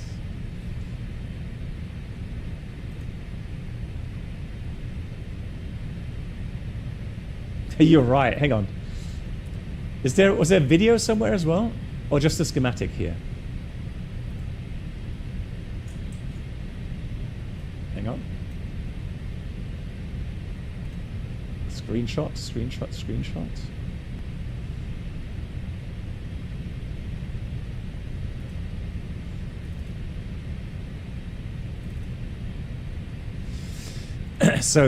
So there we go. So here we got, that was the first approach. Oh, wow. Oh my God. So he went all the way through here. Oh my God. And the second one was good. Oh, the first... Can you imagine? That was... Oh my... Hang on. Is that 400 feet? You're joking. Hey, Yoda sightseeing. 400 feet. Wow. I mean, that is close to hitting terrain there. So hang on, let me just read what happened.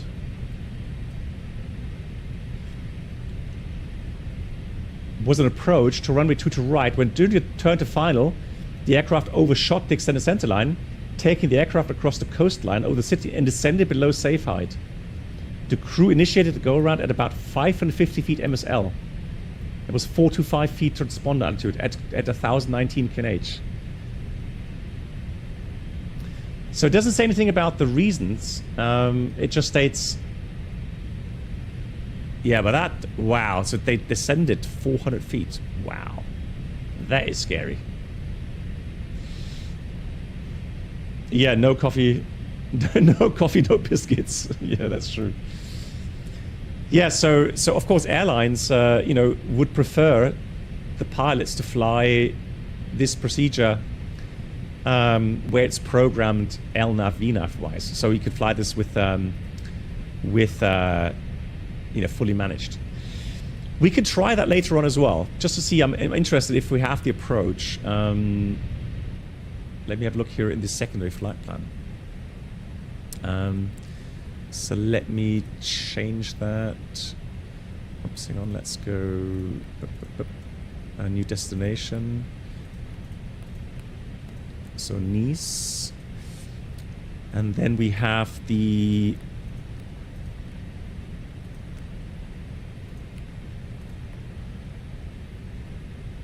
which one was it now? That was the RNP Zulu.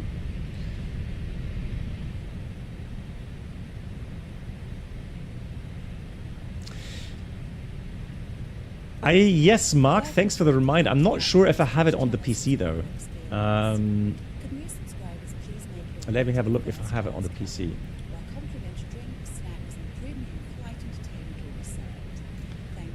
Hey, Live Cockpits, thank you so much for the 14th month. Greetings, and I hope you're doing well. Big thank you. I'll check videos.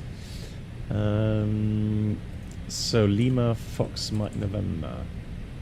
Yeah, I only have 4 left on here, I'm afraid.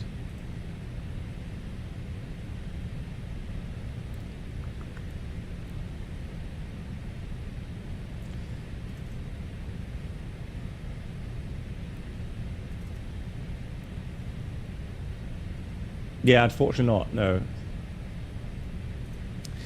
But we have it here in the box, so we can actually do that. The routing will be via Birgo arrival, so Birgo 7 Romeo approach via. So let me have a look at the secondary flight plan. So that would be Birgo, Mike Uniform Sierra, and then it is Mike November 900 and 901. 900, 901, and then the runway. So it is programmed, and if it has a path, it does have a path, 3.2 degrees. So we are able to fly this in final approach mode. Marwan, no. So we're going to do literally 2 approaches. So the first approach will be to Marseille, and then the second one will divert and go to Nice. So that's the idea for today.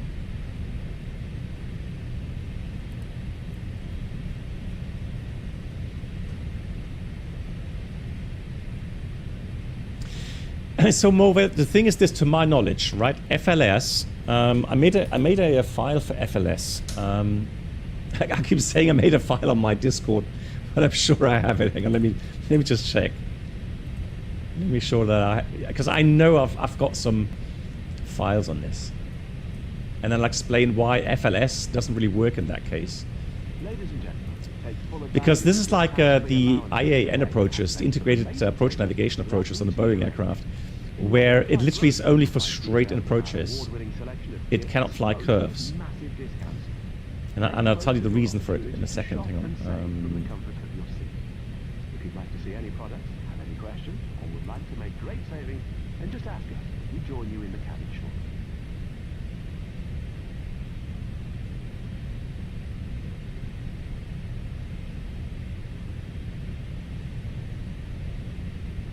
Just checking the files.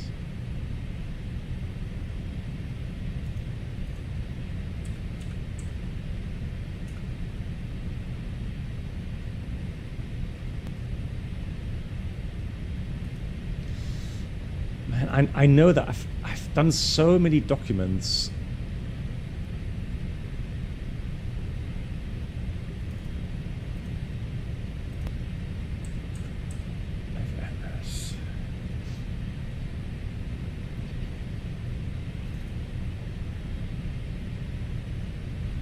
Right, there we go. So here's the document that I made. So FLS stands for FMS Landing System. It's Airbus specific, right?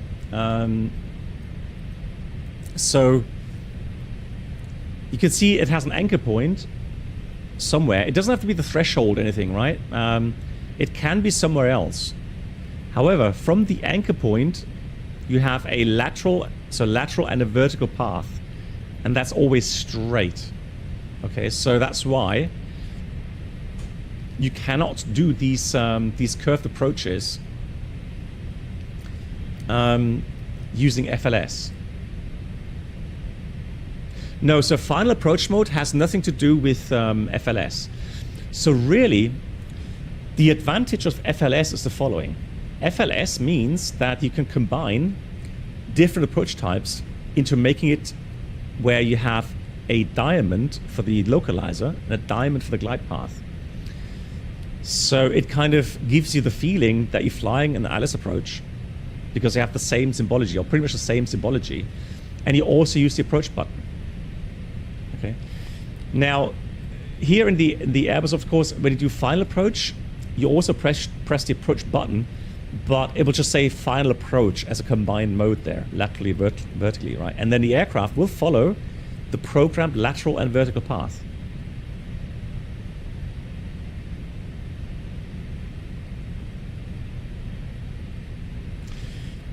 And again, the idea is to make these procedures more reliable. Because, I mean, to be honest, yes, I did fly the, before the time that we had the RMP approaches. So when I was flying the 737 as a captain, we didn't have these RMP approaches to Nice, right? We only had the VOR approach with the visual part, okay? So, and I've flown the approach, I would say probably 10 times, IRL. And I knew exactly what to look out for. So I could tell you that if we had wind from the south, very strong crosswind from the south, you had to be so careful not to overshoot the final, right?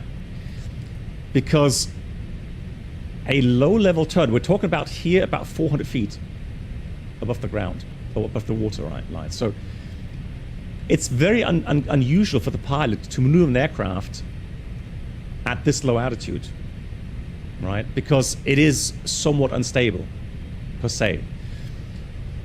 So if you combine that with maybe some hazy conditions, even though you're visual with the runway and maybe visual with path of coastline, you still may not see the horizon properly. And that gives you maybe some spatial or disorientation. And, potentially by looking outside, you get suddenly very, very strong or very, very steep descent rates. So that's why, these visual approaches, or at nighttime, let's say, can really pose a lot of risks. And so, yeah, And I would imagine that a lot of unstable approaches came from this this procedure. And so obviously there was a definite motivation for airlines to publish an ANAF coded procedure like the RMP Zulu here. Right.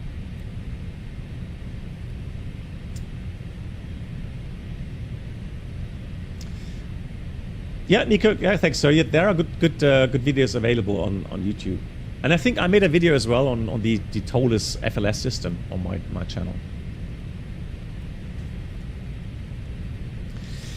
Jarhead.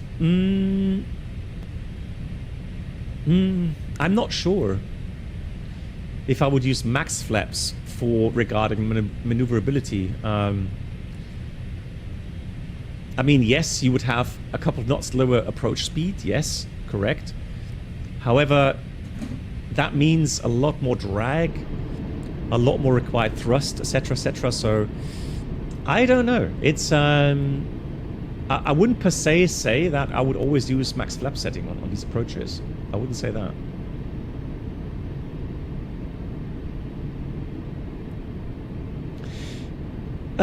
Good question. For FLS approaches, no, for FLS, I think you would actually use LS key, right? You just don't use the LS keys for the raw data VOR NDB approaches or the RNF approaches. But I think the FLS, you do use the LS key. Correct. I wish Bruno were here, because Bruno would tell me.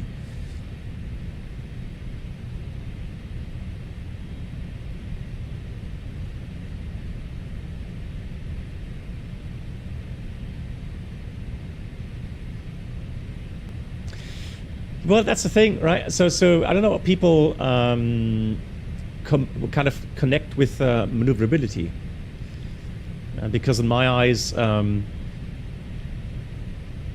the only reason to have a config full setting compared to config 3 or 25 instead of 30 is to have a better go around performance and less power setting on final approach. Hey Beethoven, wie geht's? Nice to see you. Yeah, Nico, thanks for watching. That's why I'm doing it. If you guys weren't here, then I wouldn't be streaming. I wouldn't be sharing my knowledge. That's a good point, Nico. Yeah, I agree with Nico. Nico says that's why they've named this landing system button, not ILS. So that way you can cope with these FLS approaches as well. Yes, McDoomage, yes, of course, yes. So if you use a flap config 3 instead of full. Well, let me ask you this, McDoom. How much fuel do you think an airliner, so let's say an A320, saves if it's flying a config 3 instead of config full approach? The overall value, how much fuel do you save by doing that?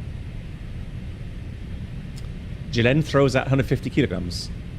1500, okay. Yeah. Any other ideas?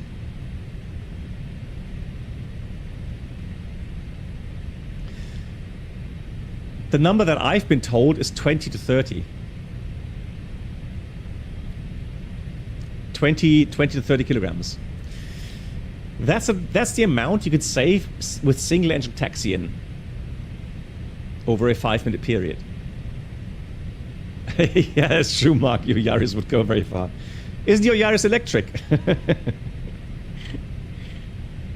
No, I think you said it's a hybrid, right? Half, yeah, hybrid. Lee, wie geht's dir? Nice to see you.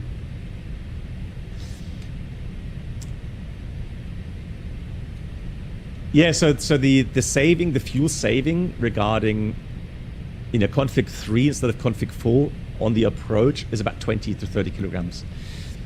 Maybe just 20 even. So it's not that much. However, if you think about if you have an airline with like 100 A320s doing I don't know how many flights a day.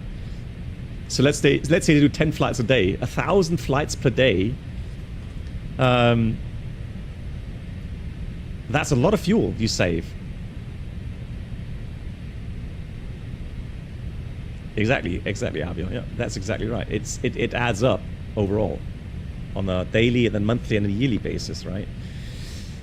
And now, do you know? Remember, guys, what we have idle power fuel value on an A320, not 321, but 320. How much fuel is the fuel flow on the ground, idle power, on one engine?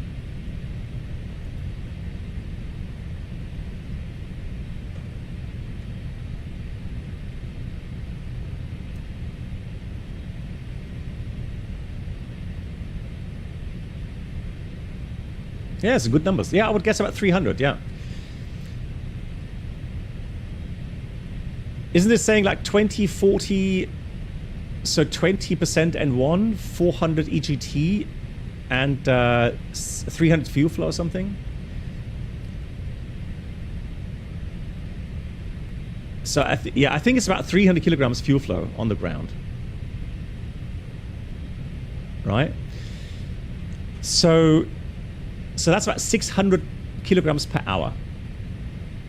600 kilograms per hour, meaning 10 kilograms, no, so 100 kilograms. No, let me go with 300. Okay, so 300 kilograms per engine. So if you have 5-minute taxi-in time, it's 25 kilograms, right? Because 300 kilograms per hour is 5 kilograms per minute times 5 minutes is about 25 kilograms. So you can save 25 or let's say 30 kilograms doing config 3 instead of config full. And then if you're able to taxi in with one engine over a period of 5 minutes after the 3-minute cooldown, you save another 25 kilograms, roughly. Assuming the other engine doesn't have to run at 40% all the time. I mean, that's ideal. That's kind of an ideal kind of calculation, right? But you can see where I'm getting at, right? Overall, with many aircraft doing this procedure, it does save a lot of fuel, and that's something I guess maybe not many people are aware of that, but believe it or not, we all know safety is top priority for a pilot. Safety, right? Then there's long time nothing, and then you have economics and passenger comfort, right?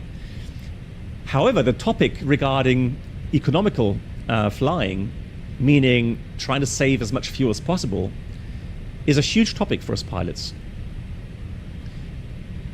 And so it's not only the money side, saving money for the company, it's also a topic regarding CO2, right? No, Brennel, so that's what I said, Brennel. So the idea is, Brennel, and you'll notice that on a single engine taxi-in, very often, if you have a light aircraft, the other engine can run on idle, and you still go along. Now, I agree, Brennel, if you have a heavy, that's why on a 321, for example, I rarely did single engine taxi in a 321, which was heavy, simply because if you ever had to slow down and then accelerate again, let's say you actually have come to a standstill, and then you have to accelerate on one engine on such a heavy aircraft, you have to run the engine at, let's say, 40% for quite some time. And yes, and then that engine burns a lot more fuel compared to if you have both engines running, right? But overall, the calculation goes, so if you have 5 minutes available to taxi in with one engine, it does, again, save between 20 to 30 kilograms on A320. And yeah, so economically, and I can tell you as well, on my last simulator check flight, the briefing that we had, one of the end topics that we talk about was economics. And so we did talk about some aspects regarding single engine taxi-in and doing flaps 25 landings instead of flaps 30 landings, etc., etc. So another thing is that we have some tools that allow us to calculate the optimum flight level. So not just the FMS, But we have some very expensive tools which will help us then to calculate the optimum flight level, the optimum cruise speed, so the optimum cost index, etc., etc. And again, we're trained to do that.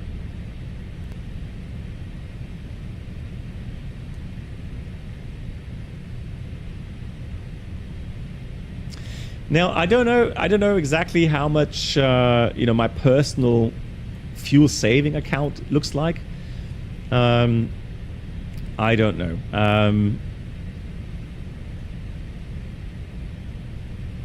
But for me, the highest priority is safety, and then if safety is assured, then we talk about, can we do a flap 25 landing? Can we do single engine taxiing? And yes, I do frequent single engine taxiing on the 787. And the thing is, the 787 has, I wouldn't say very powerful engines, but if you are weighing, if you've burned the fuel for the crossing, the transatlantic crossing, or for the long range flight, and then you taxi in, 2 engines, you actually have to brake quite a lot. So you actually have brake wear increased, and then fuel flow, fuel burn on both engines, right? So it's much better than to go single engine taxiing, saving fuel and saving brake wear.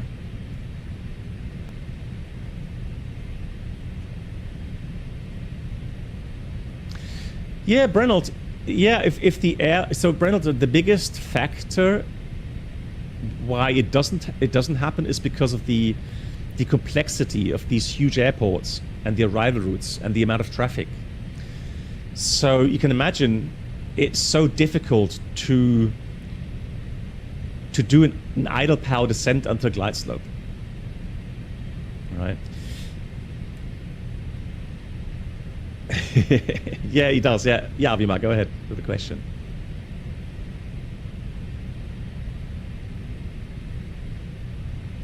Yeah, so before I answer your question, Avima, there's a good question as well. Or, airport noise. So I am not sure if the noise argument is really valid. I dare to argue that you would not notice the noise difference between a flap 25 and a flap 30 landing. I don't think you would hear it, in my opinion.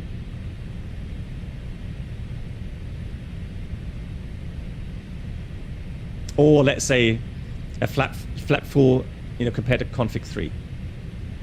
Barcelona traffic, Lufthansa 1124 on the localizer, runway 24 right, 20 miles out.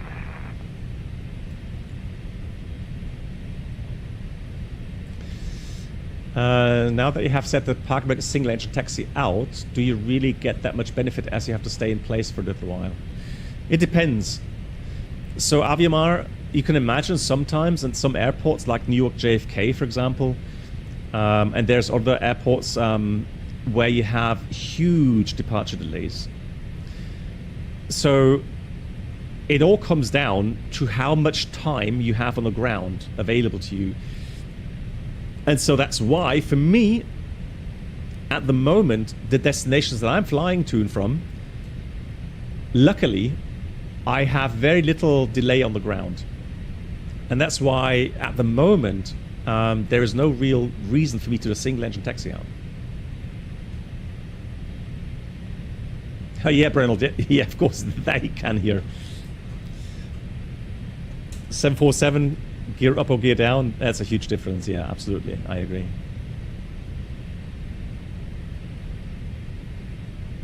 I agree fully on that.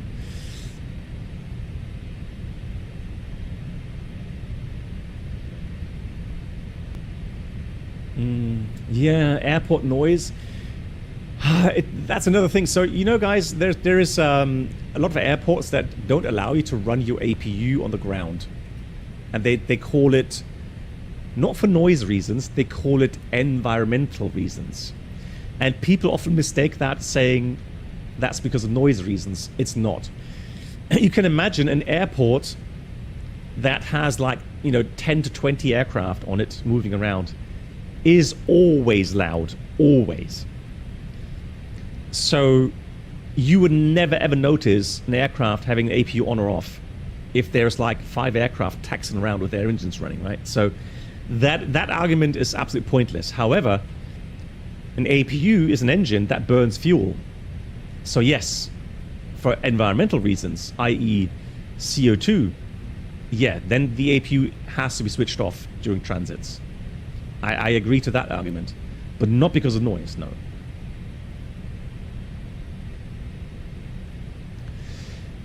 Yeah, easy. That's the thing. That's something very difficult to judge if you at an airport that, you know, you don't exactly know how much time you have left until you can depart. And so, yeah, I just,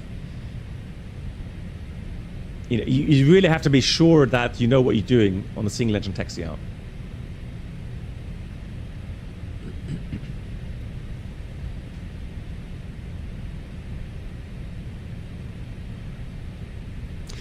Well, Mark, I mean, to a certain degree, yes. So if we look at, let me get my iPad out here.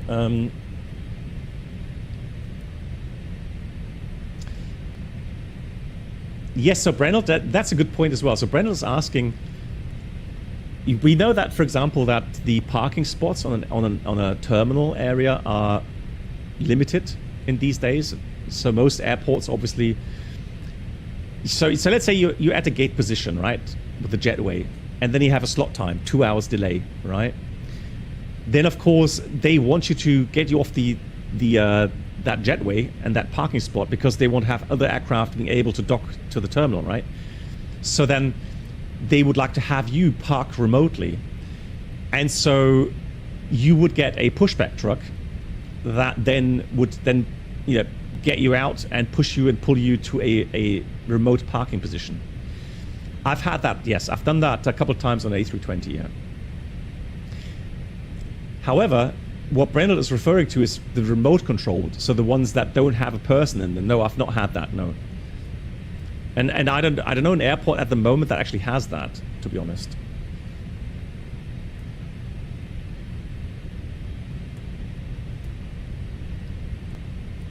But I know that there were studies in Frankfurt. That I do know, yes.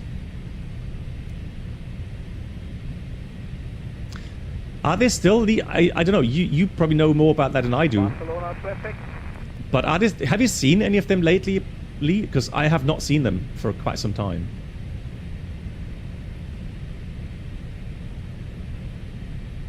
So to my knowledge, in Frankfurt, they scrapped that again.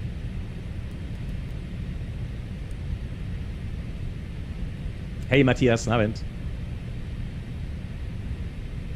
Yeah, danke schön, Matthias. Yes, Sven already sent over the wishes from Sven. Yes. So I'm going to get in contact with Sven and see and reach out to him to see when we can do another shared flight, because the community would like to see that. Then Sven and I will be happy to fulfill that wish.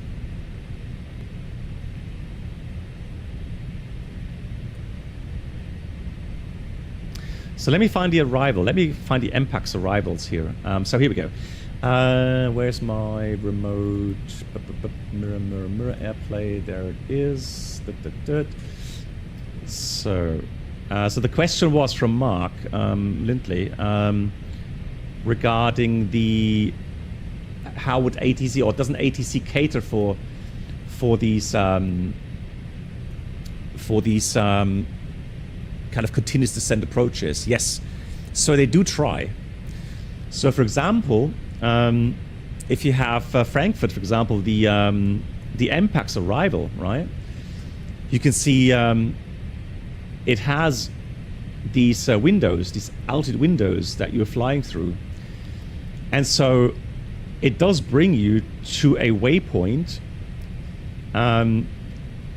which is here, for example. Oops. That's a nice crash of the app. So that's about 30 miles out, right? That was 30 miles out at 10,000 feet. So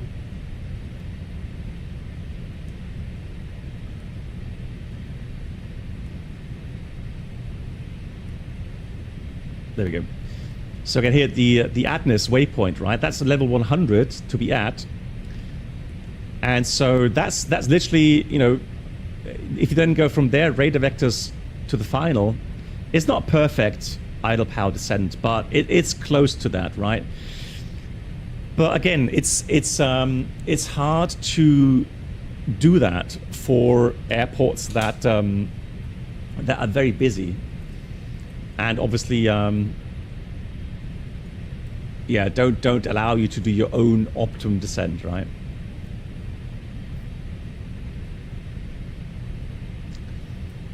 Yeah, so ATC, I'm pretty sure that ATC has the same kind of goals regarding, you know, the economical approach.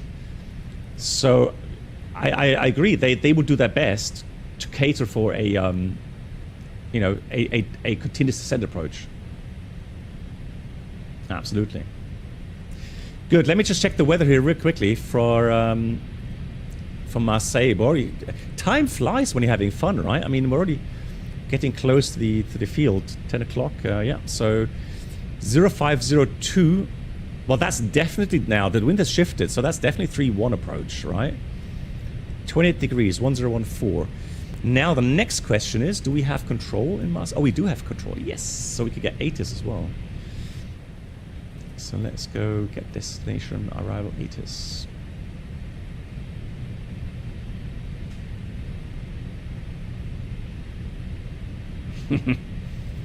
There we go. We have information. Papa. Kinish 1015. ILS. Oh, come on. Why is it? Oh, here we got still got 140 at 3. Are they really landing on the 13? They are.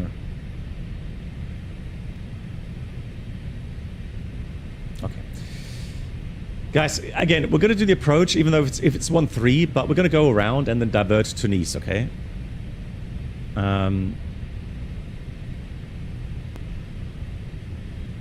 Well, the thing is, there's departing traffic. I mean, I can ask. Yeah, I mean, why not? Yeah, we'll ask for 3-1. We'll ask for 3-1 and then and then go around and divert to Nice. Oh yeah. Hope you're not going to get in trouble for that. Anyways, let's start the descent here. We've got thrust I'll descent, Alt blue. Let's do runway dry. I think it was dry. Yeah, there's no rain there. Transition level 60. So let me enter that data.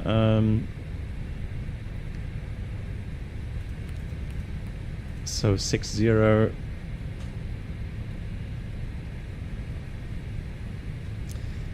nice example. Hopefully approach CDOs to Peters to Foxtrot at is it Eelde? Yeah. Again, there's I know a couple of airports that actually do have that published continuous descent operation now. Yeah, absolutely. Good. So we have 30 degrees. Kinish is 1015. Again, that's a 3-1 Zulu. Eindhoven, sorry, Eindhoven. Okay, Eindhoven, not Eelde. Okay, Eindhoven, thank you. Nico, if there's time left, we have a vacation in Japan this fall. Any ideas on what to do aviation related? Oh, no, I'm Nico, I've been to Japan a couple of times on the 747, but I don't recall ever going to any aviation related stuff there. Maybe someone here knows something? Easy, I don't know what you mean.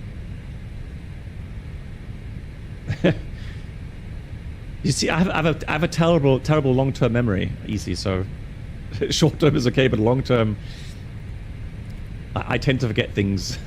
So, I don't know what you're talking about.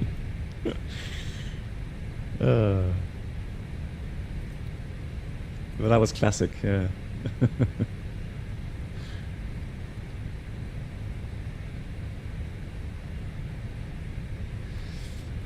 It is also fun, it has lots of fun approaches there, yes, for the KLM, okay. I don't know, 140 at 3. I think that's an old wind, old weather data. Because the newest one, the METAR, actually shows... Easy, yes, exactly. Cool. For the arrival initially, we got Zorzur below level 190. Let me have a look here quickly. Okay, guys, you got to help me out now. If the controller asks us why we need to divert to Nice, what do we tell him or her?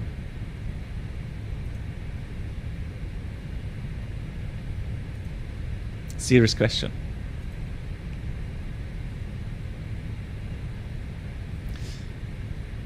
Operational reasons? You're doing landing practice at common airfields. Broken toilets. I like that one.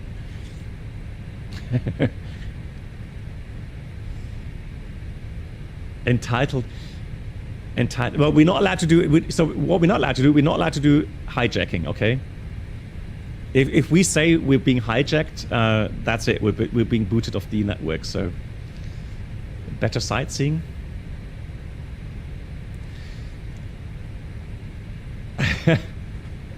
At alternate fuel. So okay, so yeah, so Aviamar, I think Aviamar, I like your I like your argument there. So what we're gonna do? No, so what we'll do, we're gonna go around, unstable approach, and then we're gonna say we add alternate fuel, we have to go to Nice, the alternate. Because we're afraid the second approach will be unstable as well. I think that's plausible, isn't it?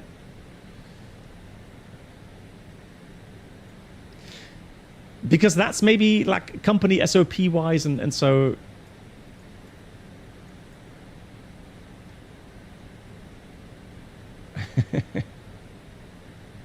Exactly, Brennald, yeah. Or maybe he doesn't care. Oh yeah, maybe not. Oh, who knows? All right, so Zorzur 190 below. We got Agaki 150 below.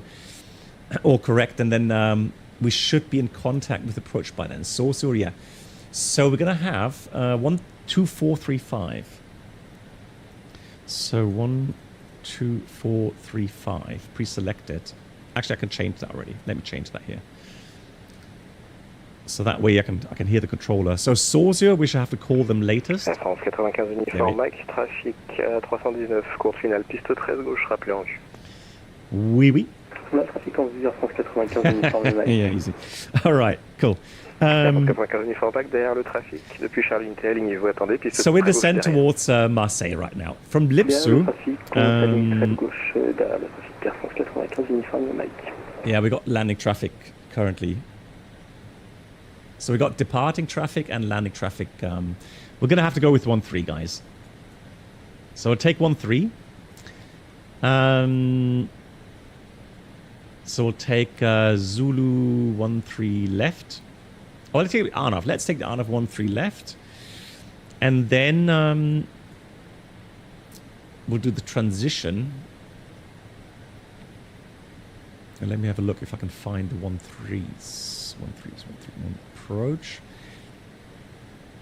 The Arnav. 13 left. Here it is. So here we've got Zulu 13 left. And then the transitions to the 13s. Conventional Arnav. There we go. That's the one I want as well. This one, south. Come on. That's the one. All right, here we go. From Lipsu, that's the Arnav transition, okay? 13. Diversion. Oh, you guys. Right. Zorzur. Zorzur arrival. Via Lipsu. Does that make sense? No, I'll take that. That makes sense. All right, let's do that. Cool. So that's the arrival now. 005 for free, update on the flight plan. 050 Roger, back. Waiting for 8 uniform Yankee, are you able to taxi back to the gate? Why did I just have a failure of the flight directors? That's strange.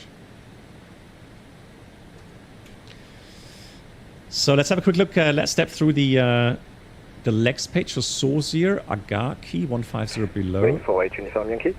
Then we got Lipsu, Nartek, Varkop, Air France 95 Uniform Mike, vent 294 Adiva, piste 13 gauche, autorisé décollage. Olibo, On décolle 13 gauche. Mike Lima 402, Uniform Mike. and then initial 13 left, Zulu. So we have that. Yeah, okay, cool. So the minimum, we can't do the LPV, so we have to take this minimum here. Charlie, 460 feet.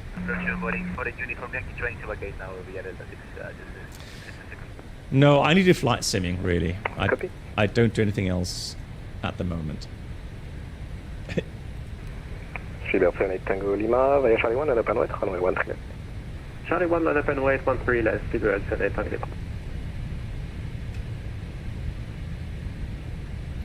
Escape from Tarkov. I haven't played that for ages. Mark, have you played Escape from Tarkov anytime? I mean, I know we did that 4 years ago or something. Provence approche, bonsoir, French, baguette 98, Jurassien. French baguette.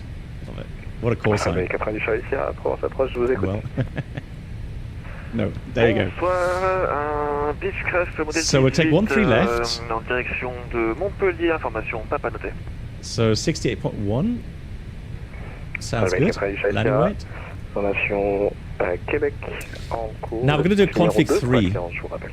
I don't see any reason why not. So we have a long runway, Québec, on attend 3,100 meters. pilote, et on note numéro 2, on Order bit low is 2,700, that's fine. So we're going to go with order bit low and a config 3. So flight 3.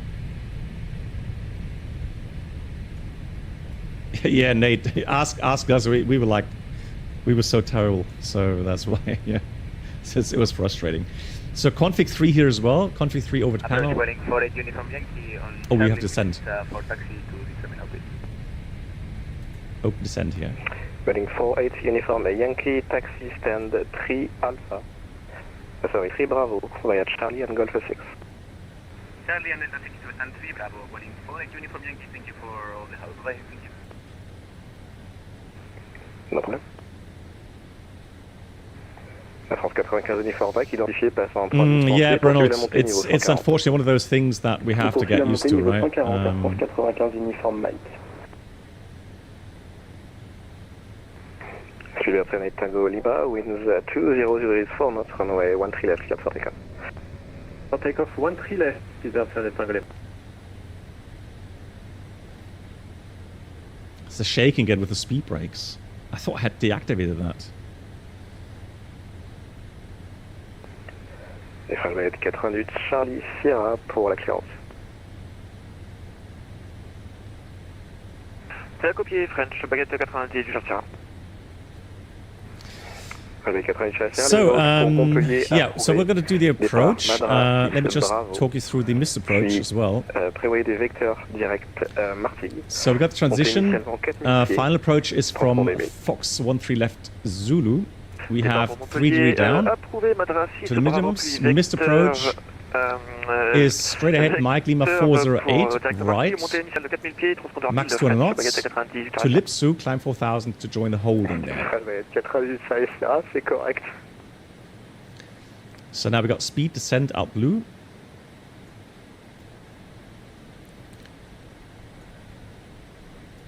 Let me check the latest ATIS. Marseille approach Bossois. Windmill, Oscar Echo Oscar 20 Bravo. Information Papa with passing 177 and descending 150.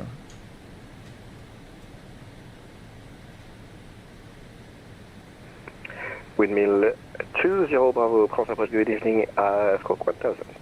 Squawk 1000, Windmill 20 Bravo.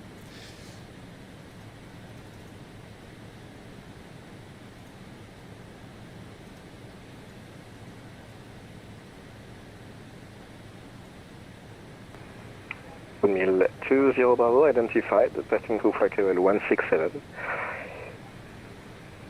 Expect the ILS Zulu, runway 13 left, continue descent, flight level 110. Continue ascent level 110, expecting ILS Zulu 13 left. If possible, we request the RNAV Zulu 13 left, windmill 20 Bravo. Windmill 20 Bravo, expect the RNP Zulu runway 13 left. That's wonderful. Thank you much, RNP Zulu 13 left, windmill 20 Bravo. Cool. All right, so we got the arrival. Fantastic. That's the missed approach. Landing distance 2,007 meters. We have 3,100, so enough buffer, enough margin available. But we are going to fly the go around. And windmill 20 Bravo cleared for cleared LIPSU transition. And cleared the LIPSU transition. Copied windmill 20 Bravo. Yeah, so we can continue past LIPSU now on the briefed transition that we have inserted. French baguette 98 Charlie Sierra pour la mise en route. French baguette 98 Charlie Sierra, mise en route approuvée, le QNH 10-15. 10-15, mise en route approuvée, French baguette 98 Charlie Sierra, merci. And UK. Oh, you guys. Pedro, good evening. Doing good. Just a bit hot. I'm now reaching 30 degrees Celsius in my room, so started to sweat a little bit. It is hot.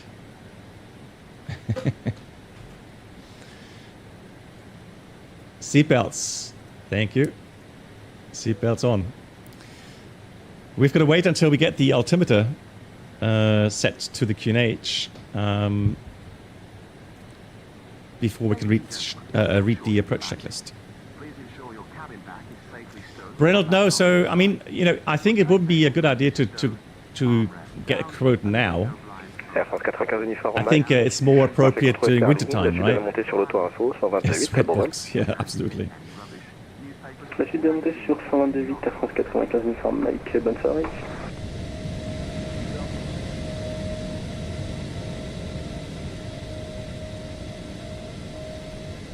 Yeah, Portugal like 40 degrees almost, right?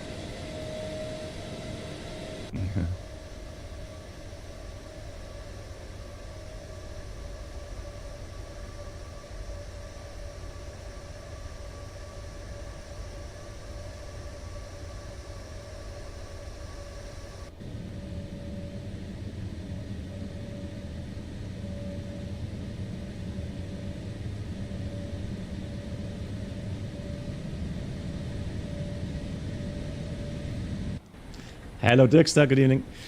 Cool. All right. So here's the airport. Marseille approach. Good day. Speedboard 1 for Tango flight level 180. Information Papa. Speedboard 1 for. And you have wildfires as well. Yeah, lots of countries in Europe Speedbird 1 for Tango. are fighting with wildfires, right? Yeah. French baguette 98 Charlie Sierra, prêt à rouler. So we can already say that the diversion to Nice will be quite busy because obviously it's not a long flight time. So what we could do theoretically is already enter the routing. You're clear for the LIPSU transition. Expect the ILS Zulu runway 13 left. LIPSU transition ILS Zulu runway 13, speedboard Which 1 is Tango. Martinique. So what we're going to do... Speedboard 1 for Tango, correct. Continue descent, flight level 110. Descent 110, speedboard 1 for Tango. So let me put Mike Tango Golf in here. So Martinique. Then it's going to be... Windmill 20 Bravo, continue descent 5,000 feet, QNH 1015. Descent 5,000 feet, QNH 1015. Windmill 20 Bravo. Alrighty, so let's do 1015. Is set. So Martinique, and then from Martinique, it's an airway.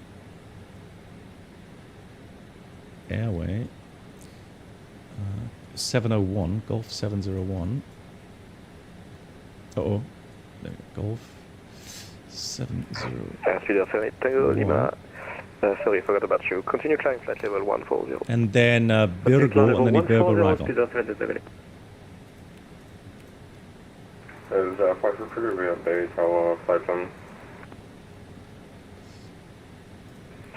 We are 533. So there we go. So we already have, you know, inserted some waypoints that we can navigate with. Cool. Ready to copy. Lights are on. Here's the airport. Let's read the approach checklist. RF, QNH 1015. Seatbelts on. Minimum bar row 460 feet. Auto brake low. Engine mode selector is normal. And that's the approach. Yes. So the thing is, we were cleared via the LIPSU transition. Runway 1 and it did not clear us of any restrictions. So, to my understanding, 5,000. There's one restriction, airlock 70 above. He didn't say disregard altitude restrictions. So, it's not like in the US where if you get cleared to an altitude, you can disregard the altitude restrictions. It doesn't work that way in Europe.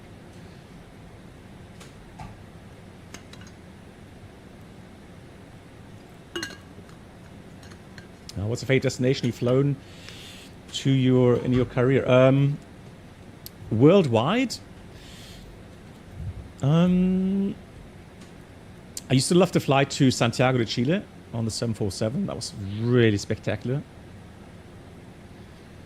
New York, JFK was a interesting approach, especially with the Canarsie approach. Then Europe, Mark, no. Then Europe, you know, Nice was one of those destinations I used to love to fly to. Oh, by the way, guys, you see this runway here? I think that's like 6,000 meters long or something like that. The space shuttle, that was an alternate, that's a military airfield. That was an alternate field for the space shuttle in Europe.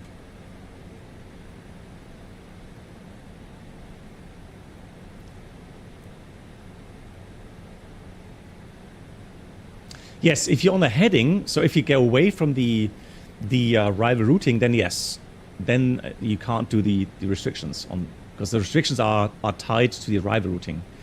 So if he wants you, so if you go on a heading to send 5,000, he would have to specify like, you know, a beam airlux 70 above or something. If he doesn't, then yeah, then he can descend 5,000. Do I prefer tropical or Mediterranean? I would say probably this case tropical. Oui, Unicom 123, Speedversion Tango Lima, à la prochaine.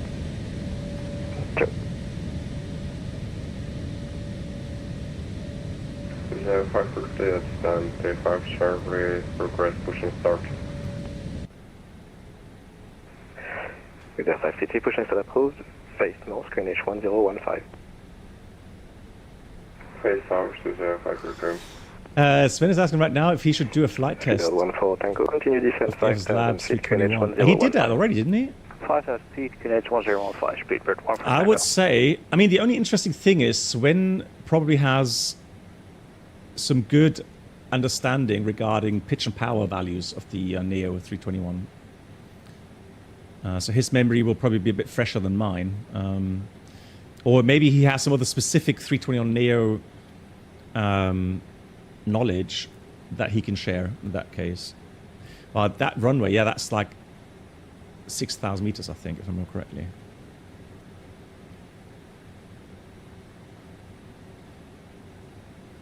Oh, they did the brake testing for the A380 there. Yeah, that also makes sense. Right, we've got 1,000 feet to go.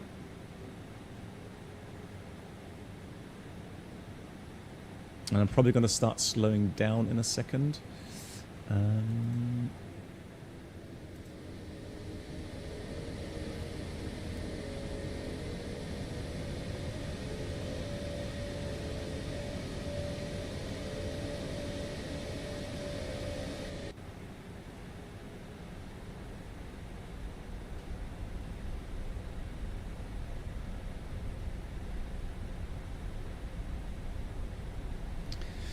Alt. I'm also going to go selected speed here, start slowing down.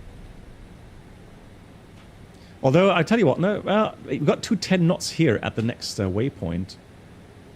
So I'm going to have to start getting some flaps out.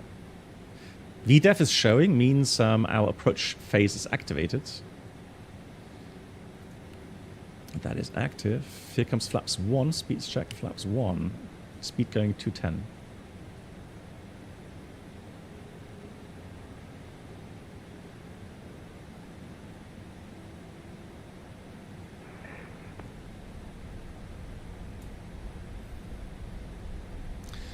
So we're going to maintain 5,000 anyways until Mike Lima 502. Now the 210 is I think it's a maximum speed, isn't it? So Speedbird 14 Tango, confirm. we can go below that. Next waypoint is Airlux, Speedbird 14 Tango. Thank you. Windmill 20 Bravo, cleared RNP Zulu, runway 13 left, report final. Cleared the RNP Zulu 13 left, I'll call you final. Windmills 20 Bravo. Right, so clear the approach means I'll dial in the 4,000 and then according to profile, I'll descend. So once we're past Mike Lima 402, we'll descend 4,000 and then also speed back 185 and then start. Windmill 20 Bravo, descend 4,000 feet.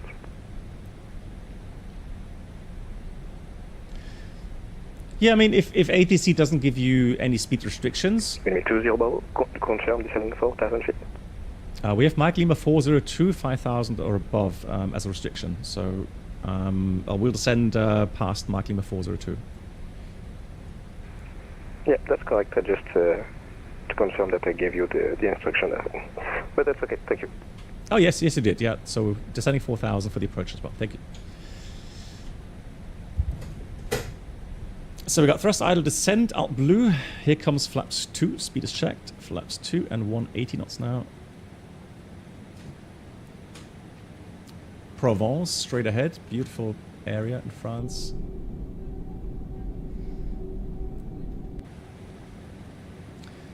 I don't think so, Goatfriend. No, not to my recollection. No.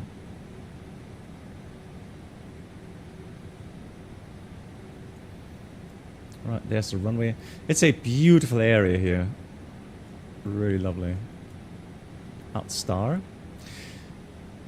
Now, once I'm inbound to the final approach fix, I'm going to start, push the approach button. I don't know why my Marcus 2020 is running so badly today. It's not really smooth today, I'm afraid. Kind of a shame. I don't know if it's because it's hot or something. So let's press the approach button. So we've got final approach. French Navigator 98, j'arrive sur cette fois-ci c'est bon, on est prêt à rouler. And we have to confirm the QNH again with the final controller. Although, I mean, it's the same controller. And he gave us the send on QNH 1015. So strictly speaking, we've already confirmed the QNH, but I'll confirm anyways, again, just to make sure. Windmills 20 Bravo is on final approach, and just confirm the latest QNH again, please. Windmill 20 Bravo, QNH 1015. Runway 13 left, continue approach. Winds 200 degrees, 4 knots. Runway 13 left, continue approach, and QNH 1015. Thank you, Windmill 20 Bravo.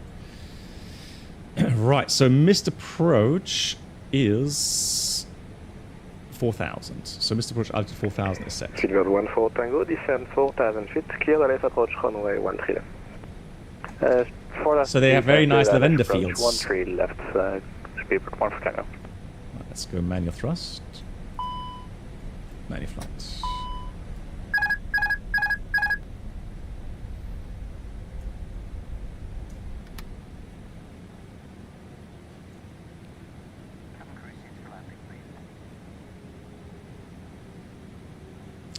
It's Aviamar, it's for all non-precision approaches.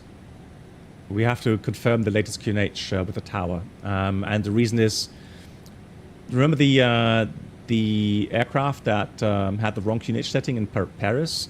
And they almost flew to the ground 3 miles out of the runway. All right, speed is managed. Gears coming down.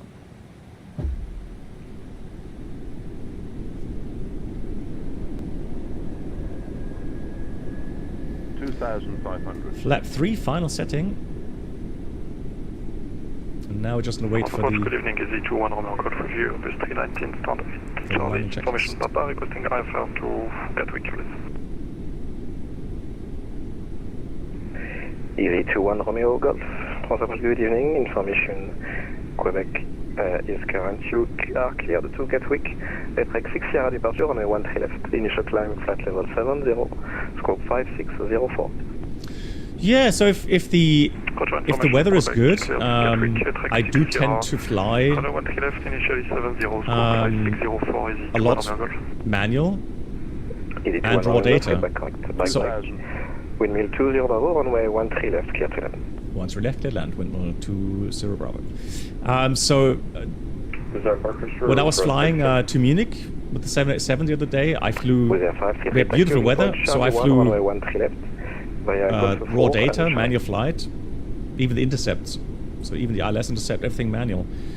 And that's just to stay proficient, right? It's just to gain confidence. Come on.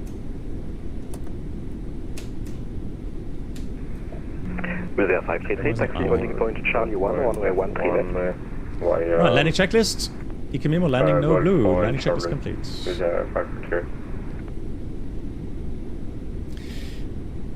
One thing I'm not sure about here is the pitch config 3. It just seems a bit high. Although, I mean, 3 degrees, well, it's not that high. It just felt. Speedbird 14 Tango, you are number 2, 8 miles behind Airbus A321, runway 13 left, continue approach, winds 200 for now. Approach, 1 time. Now I think what Sven does, Sven always on purpose then flares for too long. I think that's what we'll do as well. So we're going to flare for too long, go around, and we'll tell the controller it was an unstable approach and that we would like to divert to Nice.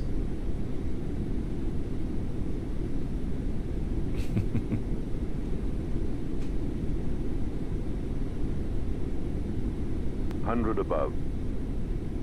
Yeah, runway is inside. 500. Minimum.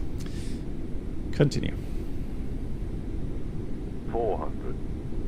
Yeah, but now pitch 4 degrees on the 321. It just feels a bit too high. 300. So probably maybe the approach speed is too low or something. That's calculated. 200. Anyone else notice with the latest SU-16 100 some worse performance?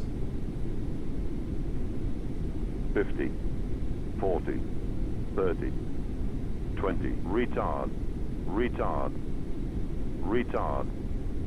No, we're gonna miss the touchdown zone. Go around. Flaps 3, no 2 actually. So pause rate, gear up.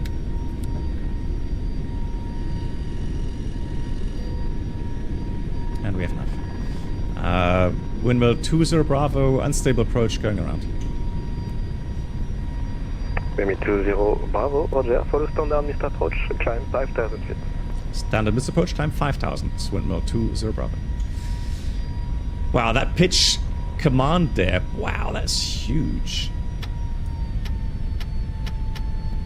So we got thrust climb, open climb, flaps 1. Speedbird 14 Tango, runway 13 left. Winds 240 degrees, 4 knots, variable, clear to land. So we got 2 knots limit, so we're going to keep the flaps at 1. All station, New Provence QNH 1016. Toutes les stations, nouveau QNH à Provence 1016. 1016.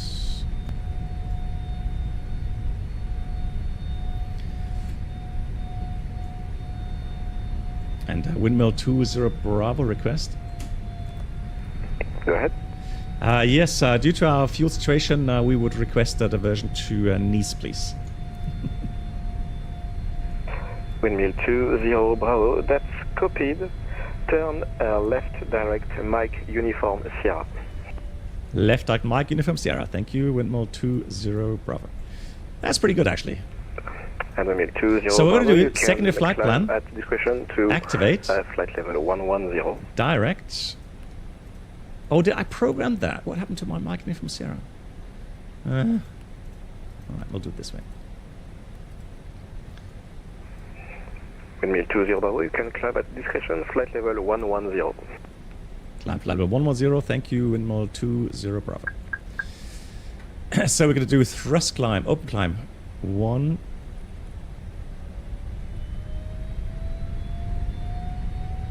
Sorry, was that flight level 110 confirmed for Windmill 20 Bravo?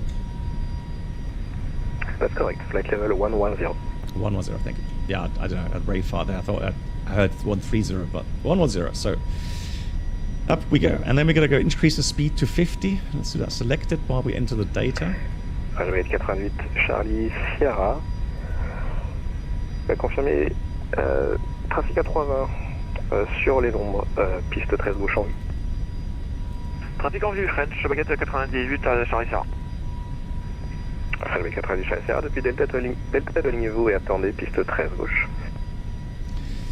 Depuis Delta 2, on s'aligne 13 gauche et on attend, French, baguette 98 à Charlie Sierra. Windmill 20 Bravo, you can expect the RMP Alpha for runway 04 left at Nice. Okay, RMP Alpha 4 left at Nice. We're going to check the weather in a minute. Call you back, Windmill 20 Bravo. Ay. Copy. What's the weather now? Why are we getting 04? No, I don't want 04, I want 22. Hang on. 81 Romeo Golf, push left to approve, face north, QNH 1016. QNH 1016, push start, approve, face north, CZ 21 Romeo Golf. Yeah, I confirmed the 110. Bravo. Comment s'approche?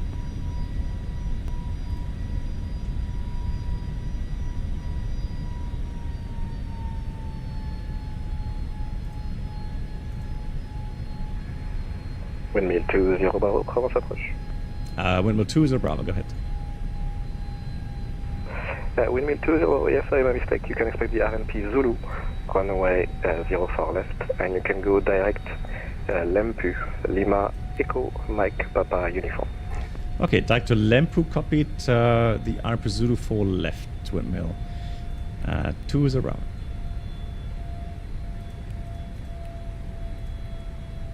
So there we go, Lempu first. Speedbird 1 Tango, Delta 6.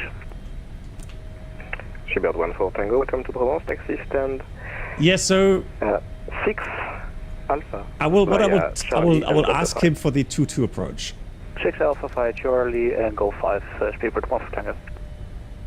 So Runway 88 Charlie Sierra, piste 13 gauche. So we'll see if he plays ball. Hope he doesn't mind. Piste Okay, so 13 gauche, autorisé décollage, French, baguette 98 Charlie Sierra, merci.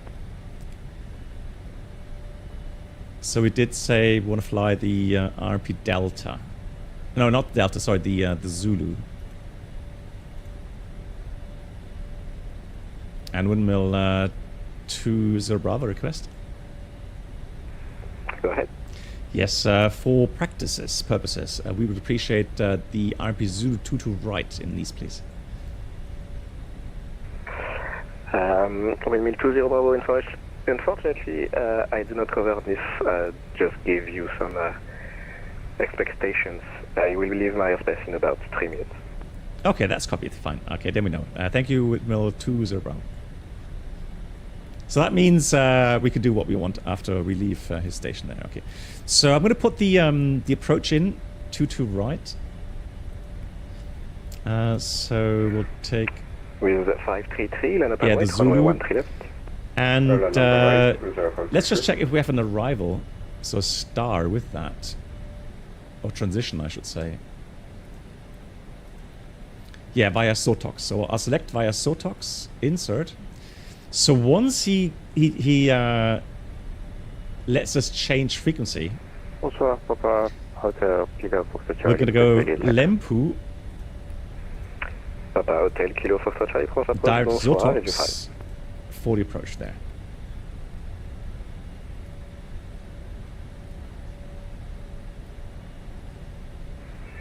With Air 533, runway 13 left, winds 240 degrees 4 knots, cleared for takeoff. Hey, Christian. Yeah, so I'm doing that. What we have the European tour to Europe. And the main motivation was with the FSLabs to see if we get a failure at some point. Direct Salin, French, baguette 98 Charlie Sierra, merci.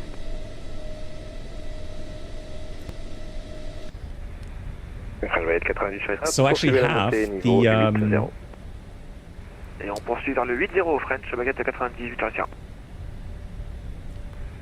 Windmill 20, we're leaving my stairs to the east. Nice approaches offline. You can switch to advisory 122 decimate. Thanks for coming in. Bye bye. So 122.8 then. Thank you so much for the service. Have a great week from Windmill 20 Bravo. Bye bye. Thank you. So there we go. Now we can do what we like. Just to check for traffic there, but there shouldn't be any traffic. Oh, there is. There is some traffic inbound at the moment. Captain Beer Bear, you joking? Captain Beer Bear is flying to Nice. Aha. And we got another windmill. So we got windmill 508. Lots of windmills going to Nice today. Happy to see that. And we have windmill 508 also going to Nice. And Nice traffic, windmill 20 Bravo will be flying the RMP approach 22 right in Nice. Cool.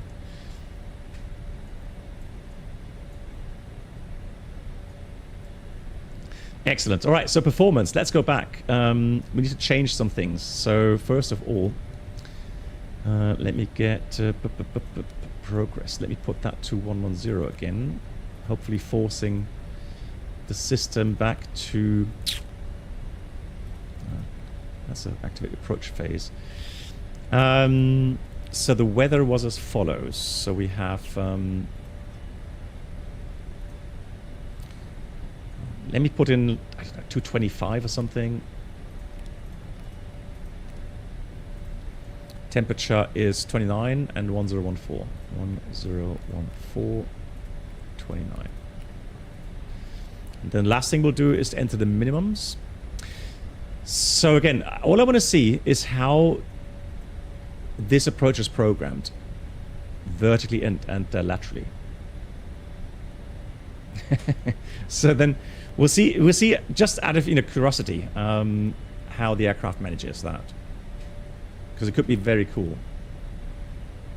Betriebsfeier Nizza, exactly. Cool. The minimums will take Charlie 380 feet. 380 feet. This time we'll do a config full approach, so I'm going to take the button back off to full. And then we'll do one last calculation there. Well, I mean, yeah, I mean, it's their decision to fly whatever they want, right? I mean, I'm not going to judge that. So 22 right approach. It's not that long, 2,480. And we need auto brake low. No, we got to take medium this time. So we'll take medium. And then one thing to check is how high do we need to be at SOTOX. SOTOX.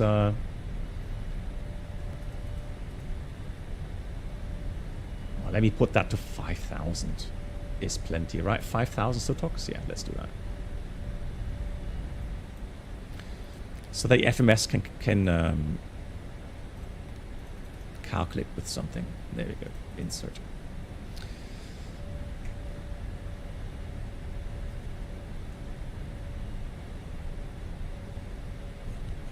Let's speed up a bit.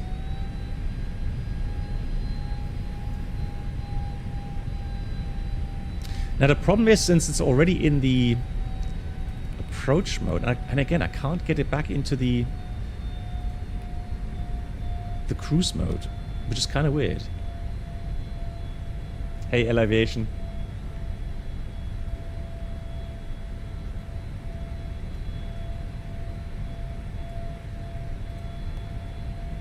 Yeah, that's already in there.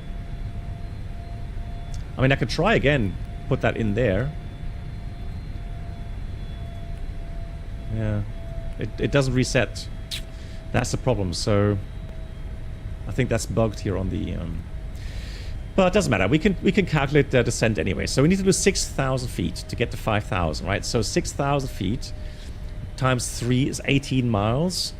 And additionally, the speed reduction to 5, so 23 miles. So once we have 23 miles to Sotox, let me go Sotox direct now. So once we hit 23 miles, we'll start the descent. Yeah, easy. Normally it would. I agree, easy. Normally it would. If you go to the progress page, enter 110 in here. But it doesn't accept it. It's a bug here in the FSLabs.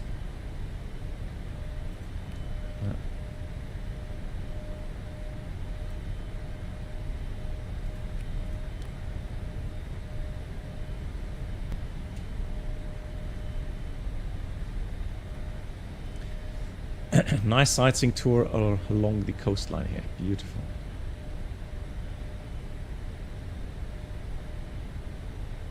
Bug report.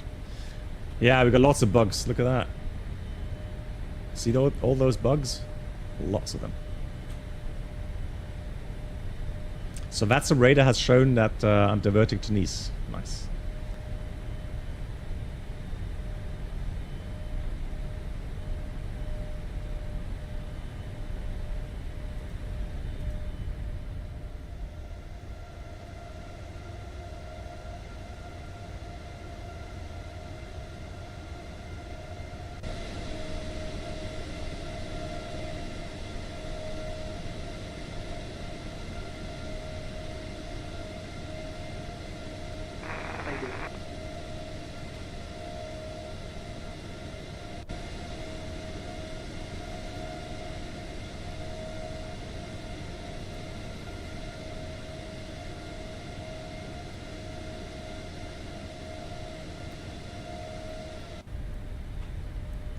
.36 miles, 10 miles to go, and then we'll start to descend.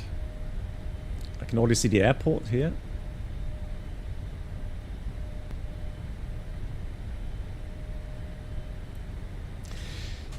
Yeah, so now normally, you know, I know people say, oh, well, why don't you fly the more difficult approach? Well, yeah, I can. I mean, how much fuel do we have? Yeah, we still have enough fuel. I could go around again, and then I could fly the approach. The raw data approach, but I'm just curious to see how well that is programmed. So maybe it's programmed really badly and we're going to overshoot or something, go around anyways. But we can do that. We can do the low approach again, go around, and then fly the VOR approach with the visual circle.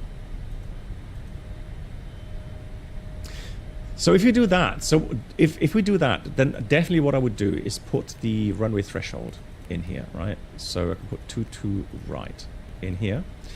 And what I would also do is I would actually put myself a fix.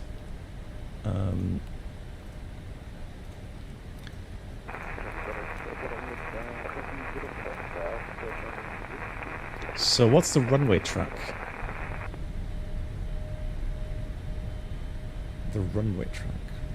That's traffic, Swiss to Alpha Quebec Blue, taking off on 04 right. Ooh.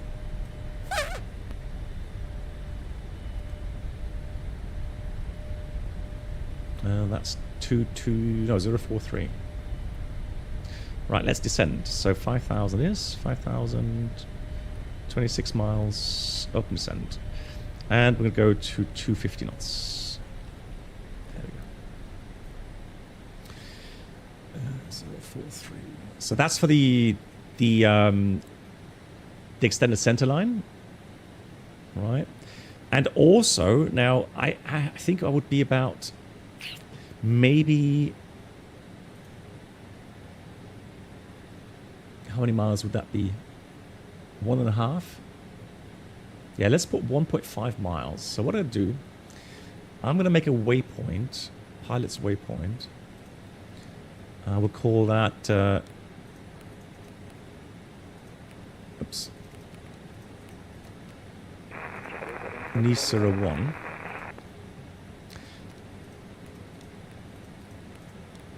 So 2 to right, bearing 043, and now we can actually do 1.5 miles. Store that. Now on the fix page, Number 2, I'm going to put my fix that I just created. All right. So now, if I go and zoom in a bit, yeah, I can see that point on the final. So later, for the visual circle, I now know I want to be about 500 feet there. So, yeah, extended, exactly. So the idea is that I have the center line, and I have a fix at 1.5 miles. And, 100% correctly speaking, I would be 450 feet there. So 3 times the distance. So 3 times 1.5 is 4.5. So 450 feet. And then I know that I'm going to be on a 3-degree glide stop. PA announcement. So what I would say, due to pilot incompetence, we have to divert to Nice. Sorry to say. The bad news is the approach into Nice is a lot worse than into Marseille. So I'm not sure if the pilot incompetence is going to be so helpful. But we'll see.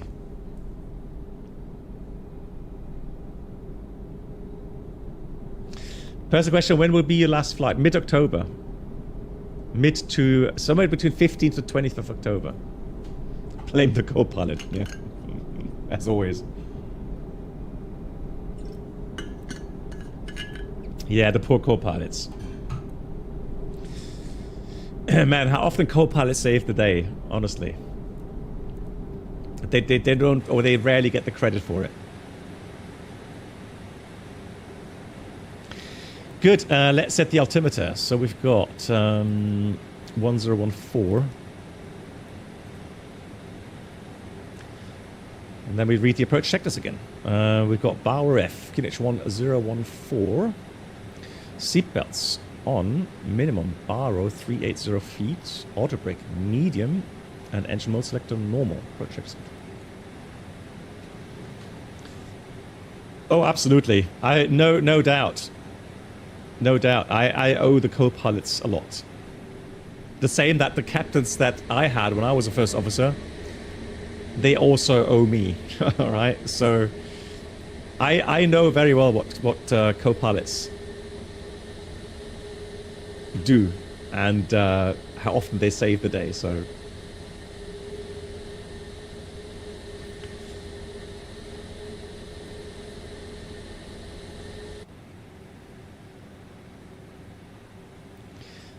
Alright, so we're coming up to Sotox. So let me get the right chart up again. So that was the Zulu. Hold on. Zulu 2 to right. There we go. So 3,000 max 240. Okay, we'll descend 3,000 now. Managed descent. Alt magenta 5,000. And the cool thing is that we don't have to dial in anything with the minimums on the autopilot. So we just press the approach button on the final approach point. And again, everything will be done by the autopilot vertically, laterally. One thing to be aware of, we have a 3.2 degree profile. So that's again a good idea to have that with config full. You gotta get your co-pilot clean that windscreen. Yeah, as a form of appreciation, I'll hand them a wet towel to clean the windshield.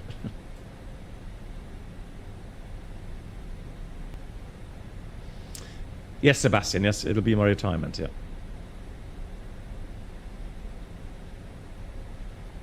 Let's go speed managed.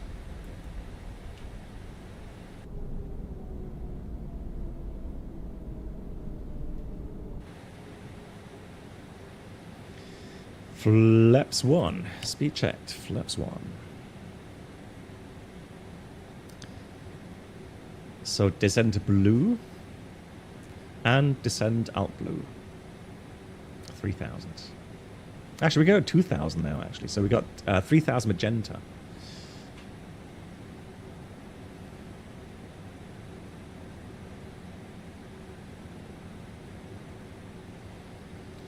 Let me put that to selected speed, flaps 2. We have to descend a bit quicker. So it's really important that we reach the 2,000 feet here for the final descent. That's really important. But I mean, we have 10 miles. Yeah, that's no problem. 10 miles. Actually, let me put that to 170. Yeah, well, good. Well, good question. What plane do we miss most flying? Now, I honestly... I miss mostly the 747. The 747 was a fantastic aircraft to fly. But I also miss the 737.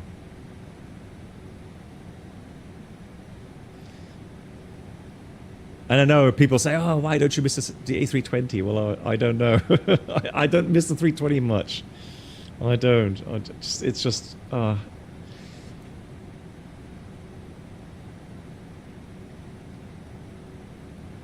320 and me, I mean, we had to get on, but that was about it. So, I mean... Ooh. Nice sunset there. A bit of glare. Interesting. Speed, thrust, idle. Down we go 2,000 feet. Although we can stretch that a bit. Yeah, let me go vertical speed here. So let me stretch that to here. There we go, that's better.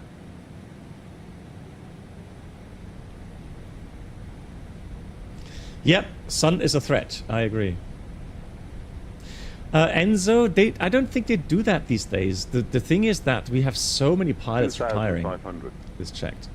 We have so many pilots retiring that I don't think they do that anymore.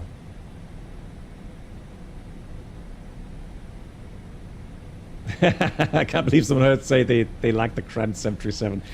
Flying wise, here's coming the gear. Flying wise, I still love the 737. It is such a great aircraft for hand flying.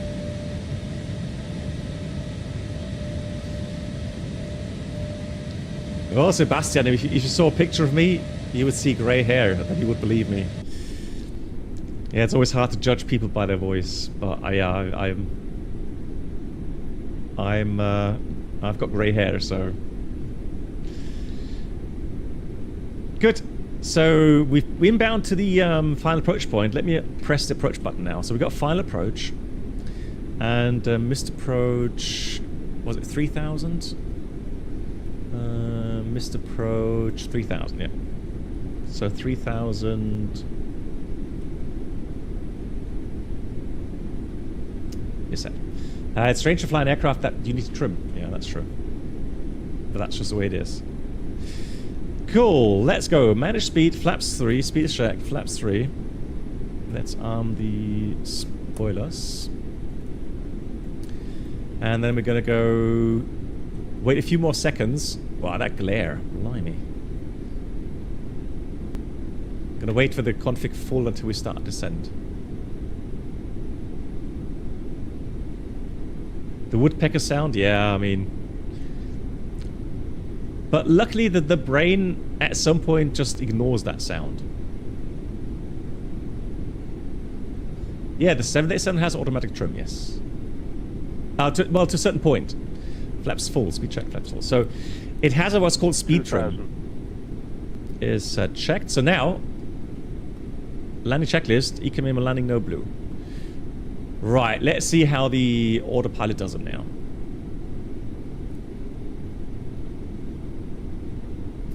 Yeah, fuel on board 3 tons. We have plenty of fuel for one more approach. So we do another go around and then we're going to fly the approach next time.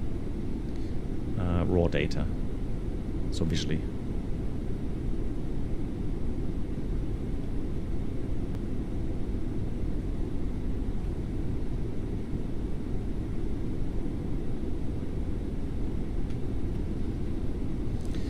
So we're landing on the right. 22 right.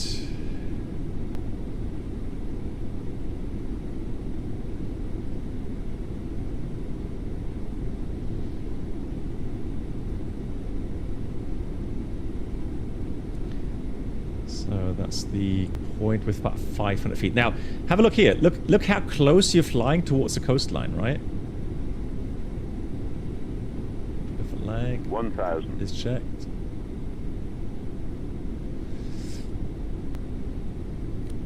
Well, on path, 2 red, 2 white. So now if the autopilot does the alignment correct, then I have to say I'm impressed.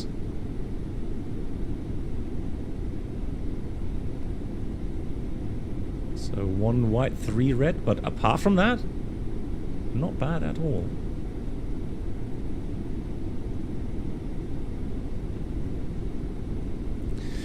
So that's what I mean, guys. You know, so having the approach, you know, kind of programmed like that 500. is definitely helpful, isn't it? 400. Minimum. Hotel, is that a target? No. Right, minimum. Continue for now. 300. Disconnect autopilot for landing. Lol. Alright, go around. Flaps. Flaps 3. We got Mantoga SS score and track. Pause rate. Gear up. Wow, that pitch. Jesus.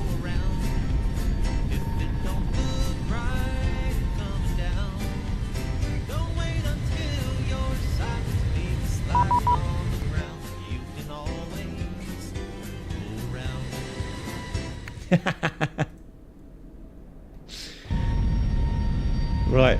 Just being pinged by an EasyJet. He's like, you're landing on the wrong runway. It's force for ops.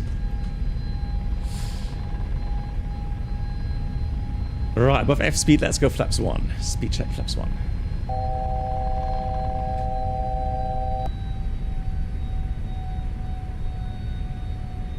Kimmy, Dankeschön. Right. Cool. Tell you what we'll do. We're gonna let me disconnect from VATSIM so that we don't get into trouble there. All right. So one more time. So I'm gonna go flaps 0. Autopilot. Gonna go to heading. So we've got 3,000 feet. So let me do the approach again. Although let me do a different one. So we're gonna do the VUR. Bravo now. Okay, Brennelt, mach's gut. Gute Nacht. What time is it? 23. Okay, not too bad. Gute Nacht, Brennelt. So we are Bravo 22 right. Here it is. Via. No via. Good Insert. night, black box. Okay, voyage as well. Good night to you. Take care. Right, so we're gonna go RATNAV. And for the VOR approach, we do need the VOR Alpha Zulu Romeo. So I'm going to put Alpha Zulu Romeo in here. And then inbound is the 268 radial. So 268 course. So.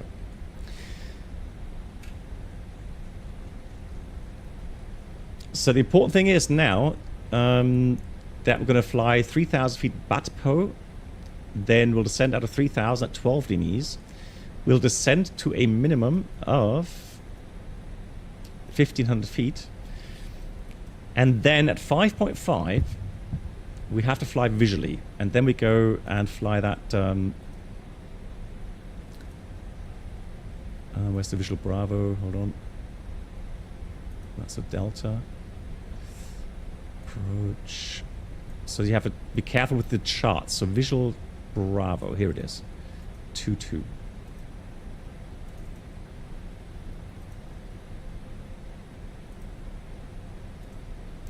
So from the 5.5, right, we're going to go descend down to 1,000 at some point, and then we'll continue align ourselves this time. 268 is the inbound course. So now on the nav display, what you see is we have the missed approach point, and then that 500 foot point or 450 foot point on the final, right?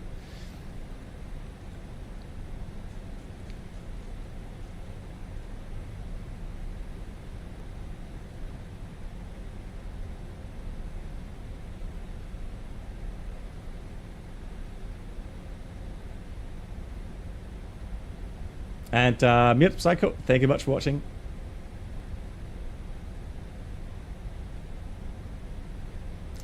Yeah, so the VOR procedure, so again, so you've got to differentiate between the IFR procedure. This is the IFR procedure.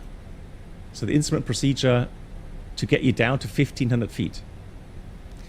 So if you didn't see the runway at 1,500 feet, you would go around and fly dismissed approach procedure, right? So you have to see the runway and the surroundings to be able to fly visually to the runway. But the instrument procedure ends at 5.5 from Alpha Zulu Romeo, and the inbound course is 268. So we got to follow that VOR radial inbound 268. At 12, we'll descend out of 3,000 down to 1,500. 5.5, decision time, visual or go around.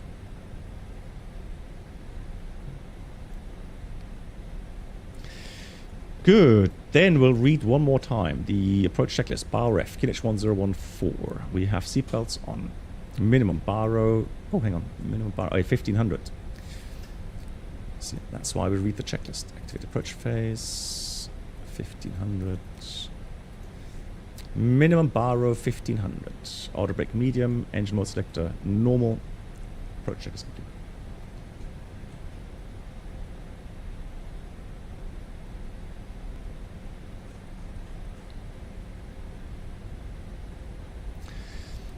How will we fly the approach? Well, let me do that raw data. All right, so once we're inbound, I'll switch to the VOR rose mode here. And then we're going to fly the inbound radial and descend accordingly.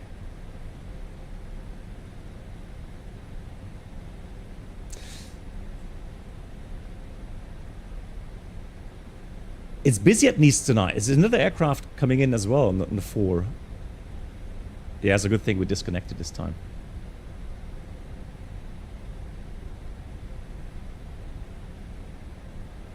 The thing is, though, I heard nobody report that they're taxing out anything, or that anyone was in the approach. Hey, Andrew. I mean, I should have done another report inbound, but I mean, I did report that I'm flying the RMP Zulu 22. But yeah, I should have called in on the final approach as well.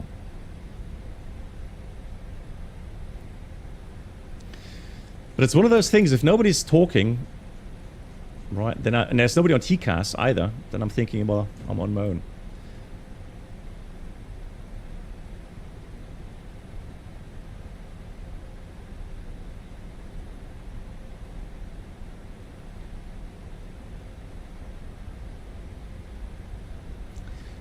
Andrew, good evening. How are you doing?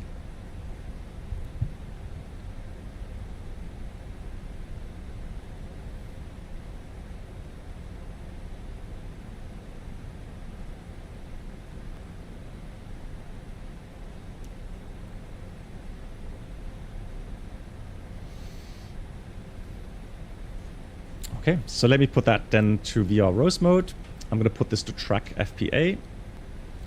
Flight director off. The bird is on. So here we go. Right, let's intercept the final here. Flaps 1, speed check, flaps 1. 12 miles, we'll start the descent. Down to 1,500. Going to pre-select 1,500 here. 1,500 blue. Flaps 2, speed check, flaps 2. Wow, that sun glare. Actually, tell you what, let me change the sun position. It's a bit nasty. Now we've got the moon glare. Oh no. Good, so inbound. Let's correct it a little bit. 12 miles, we're going to start the descent.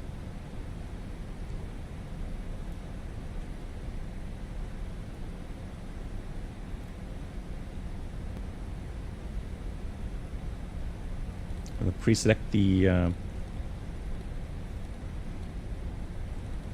let's put about 2.5 degrees.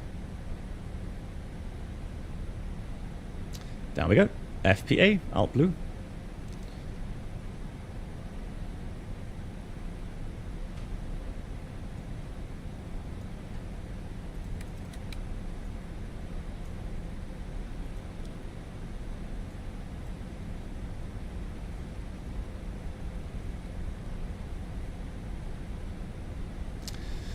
So on the inbound radial. So again, 5.5 is our decision, right? Lol, that moon is reflecting so hard in the in the water there. Look at that. Whoa. You can almost see the Apollo spaceship there. 2,500. Let's check. Gears coming up. Speed matched. Flaps 3. Speed checked. Flaps 3.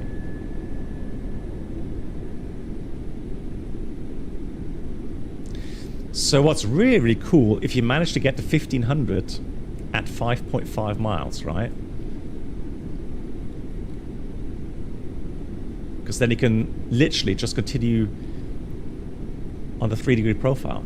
So 5 miles times 3 is 1500 feet, right?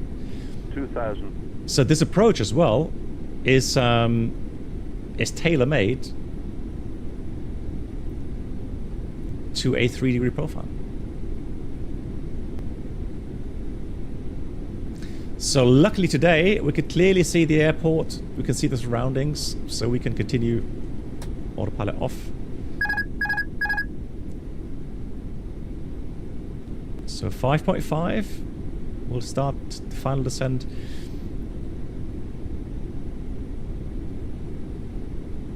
Config full, speed check. 100 above. Flaps 4. And then now, again, we're going to go visually along the coastline here.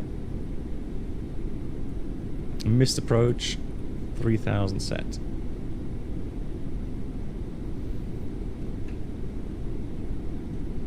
So now I'm aiming for my waypoint I've created. Continue. And so now I want to be there at 450 feet. So I have 3 miles to go. I want to lose 1,000 feet. That sounds good. So I'm going to continue on a normal 3-degree down profile. Landing checklist, economy landing, no blue.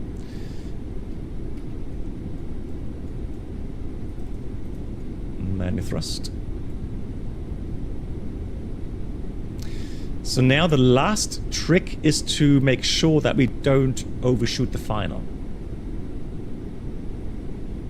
And that's always a bit tricky, to say the least.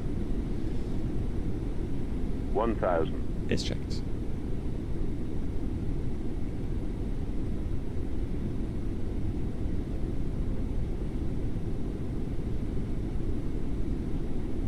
What do you mean? What's the point? I mean, it's an IFR procedure. So the point is that you know, you would follow that procedure so that you can get to a point where you can do the visual landing. So it's not as if you have the option not to do it. No, you have to do it.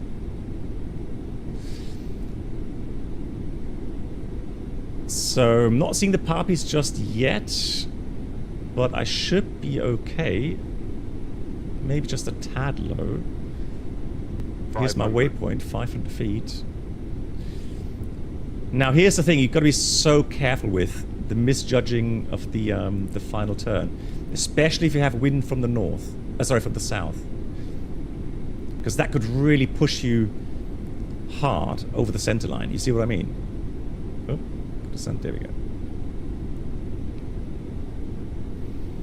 So we're on path, 2 white. 400. Oh, careful with the sink rate. Oh, that really is. 300. There we go. Not too bad, I'll take that. 200.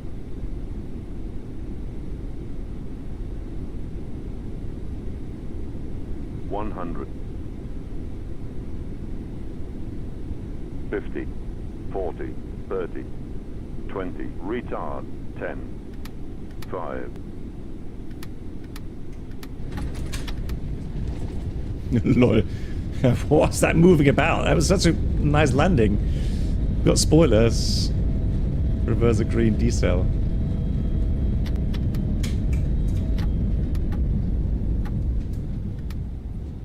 Manual brakes. That was not bad. I don't know how I did. I don't know either. Mark, if I only knew, I would write a book and I would explain everyone. I would make such a lot of money if I knew what I was doing and how I was doing it.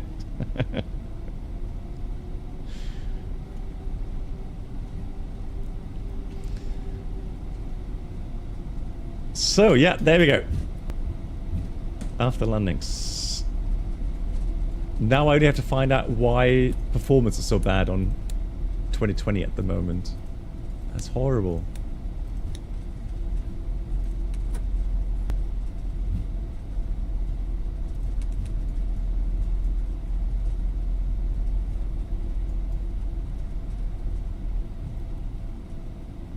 Yeah, exactly. Film while you're landing, yeah. That's true. Right. Then we got the radar PWS off. TCAS can go off as well. Cool. So let me park here at, what's this? 48 Charlie.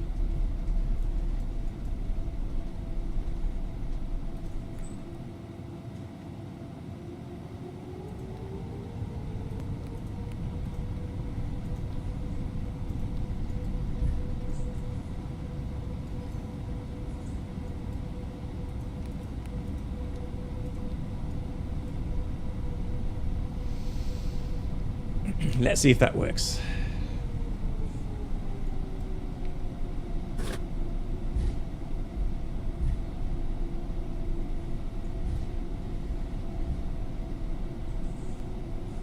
Welcome to Nice. Thank you. You are currently parked at the wrong parking position. No, I'm not. It says 48 Charlie. What do you mean I've parked the wrong parking position? GSX memes.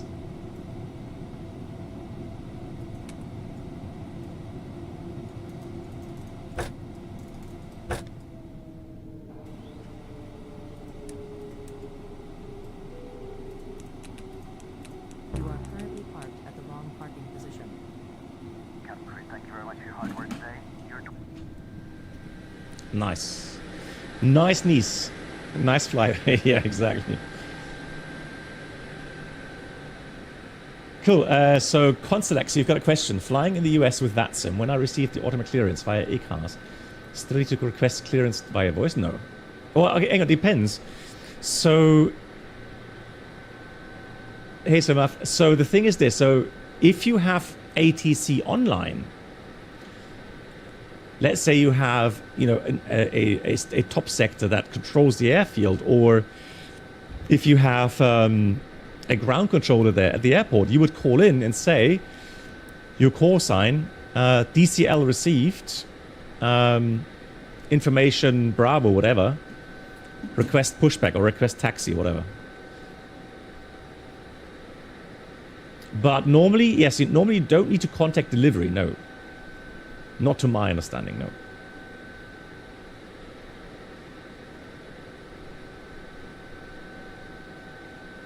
Nico, in 2020, yes, in 2020 there is still some bug there, yeah.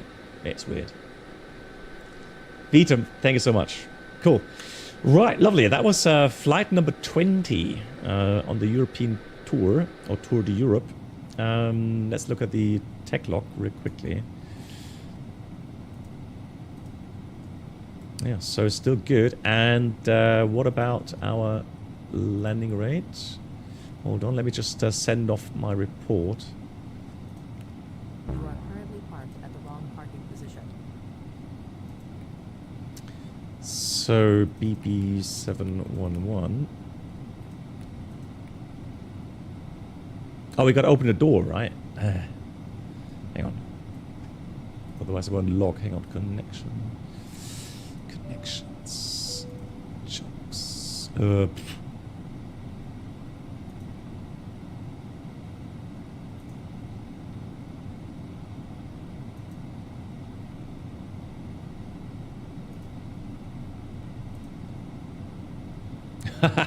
That wasn't very good parking. GSX, I love you. I love your sense of humor. The boarding requested.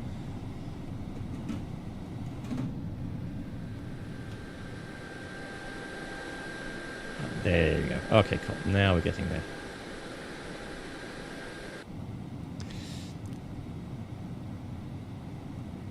Yeah, so shared cockpit. If you go to my Discord, say hello there, and I've got a channel there, just below the welcome channel. Shared flight request.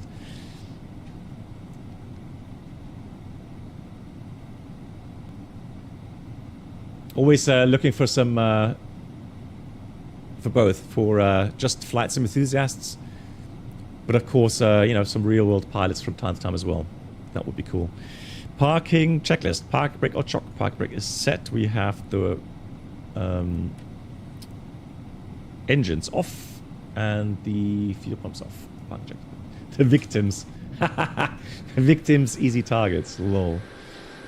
You guys. Right, here we go. Let's send that off. Here we go. So now it should have locked, right? Tech lock. Flight history. Yeah, there we go. Look at that. Lock time 10. What does it mean, 10? What is that? 137 or 138. I'm happy with that. We'll take that. Ken and Black, good night to you. Thank you so much. Right, guys, I'm planning to have the next stream on Friday. However, Friday may be a German language live stream. But the next English one will be on Saturday for sure. So I'm planning to stream Friday German and Saturday English. Nein. Ja, doch. So there you go. Alright, guys. Thank you so much for the awesome support, as always. Much appreciated. And yeah, stay safe, stay well, and keep cool. I mean, it is still very hot. And I'm going to look outside now for some shooting stars. Let's see if we can find some shooting stars. Thank you so much, my dear moderators, as always. Thanks for all the help. Thanks for being here. I see you again soon. Gute Nacht. Good night. Take care. Good night. Good night.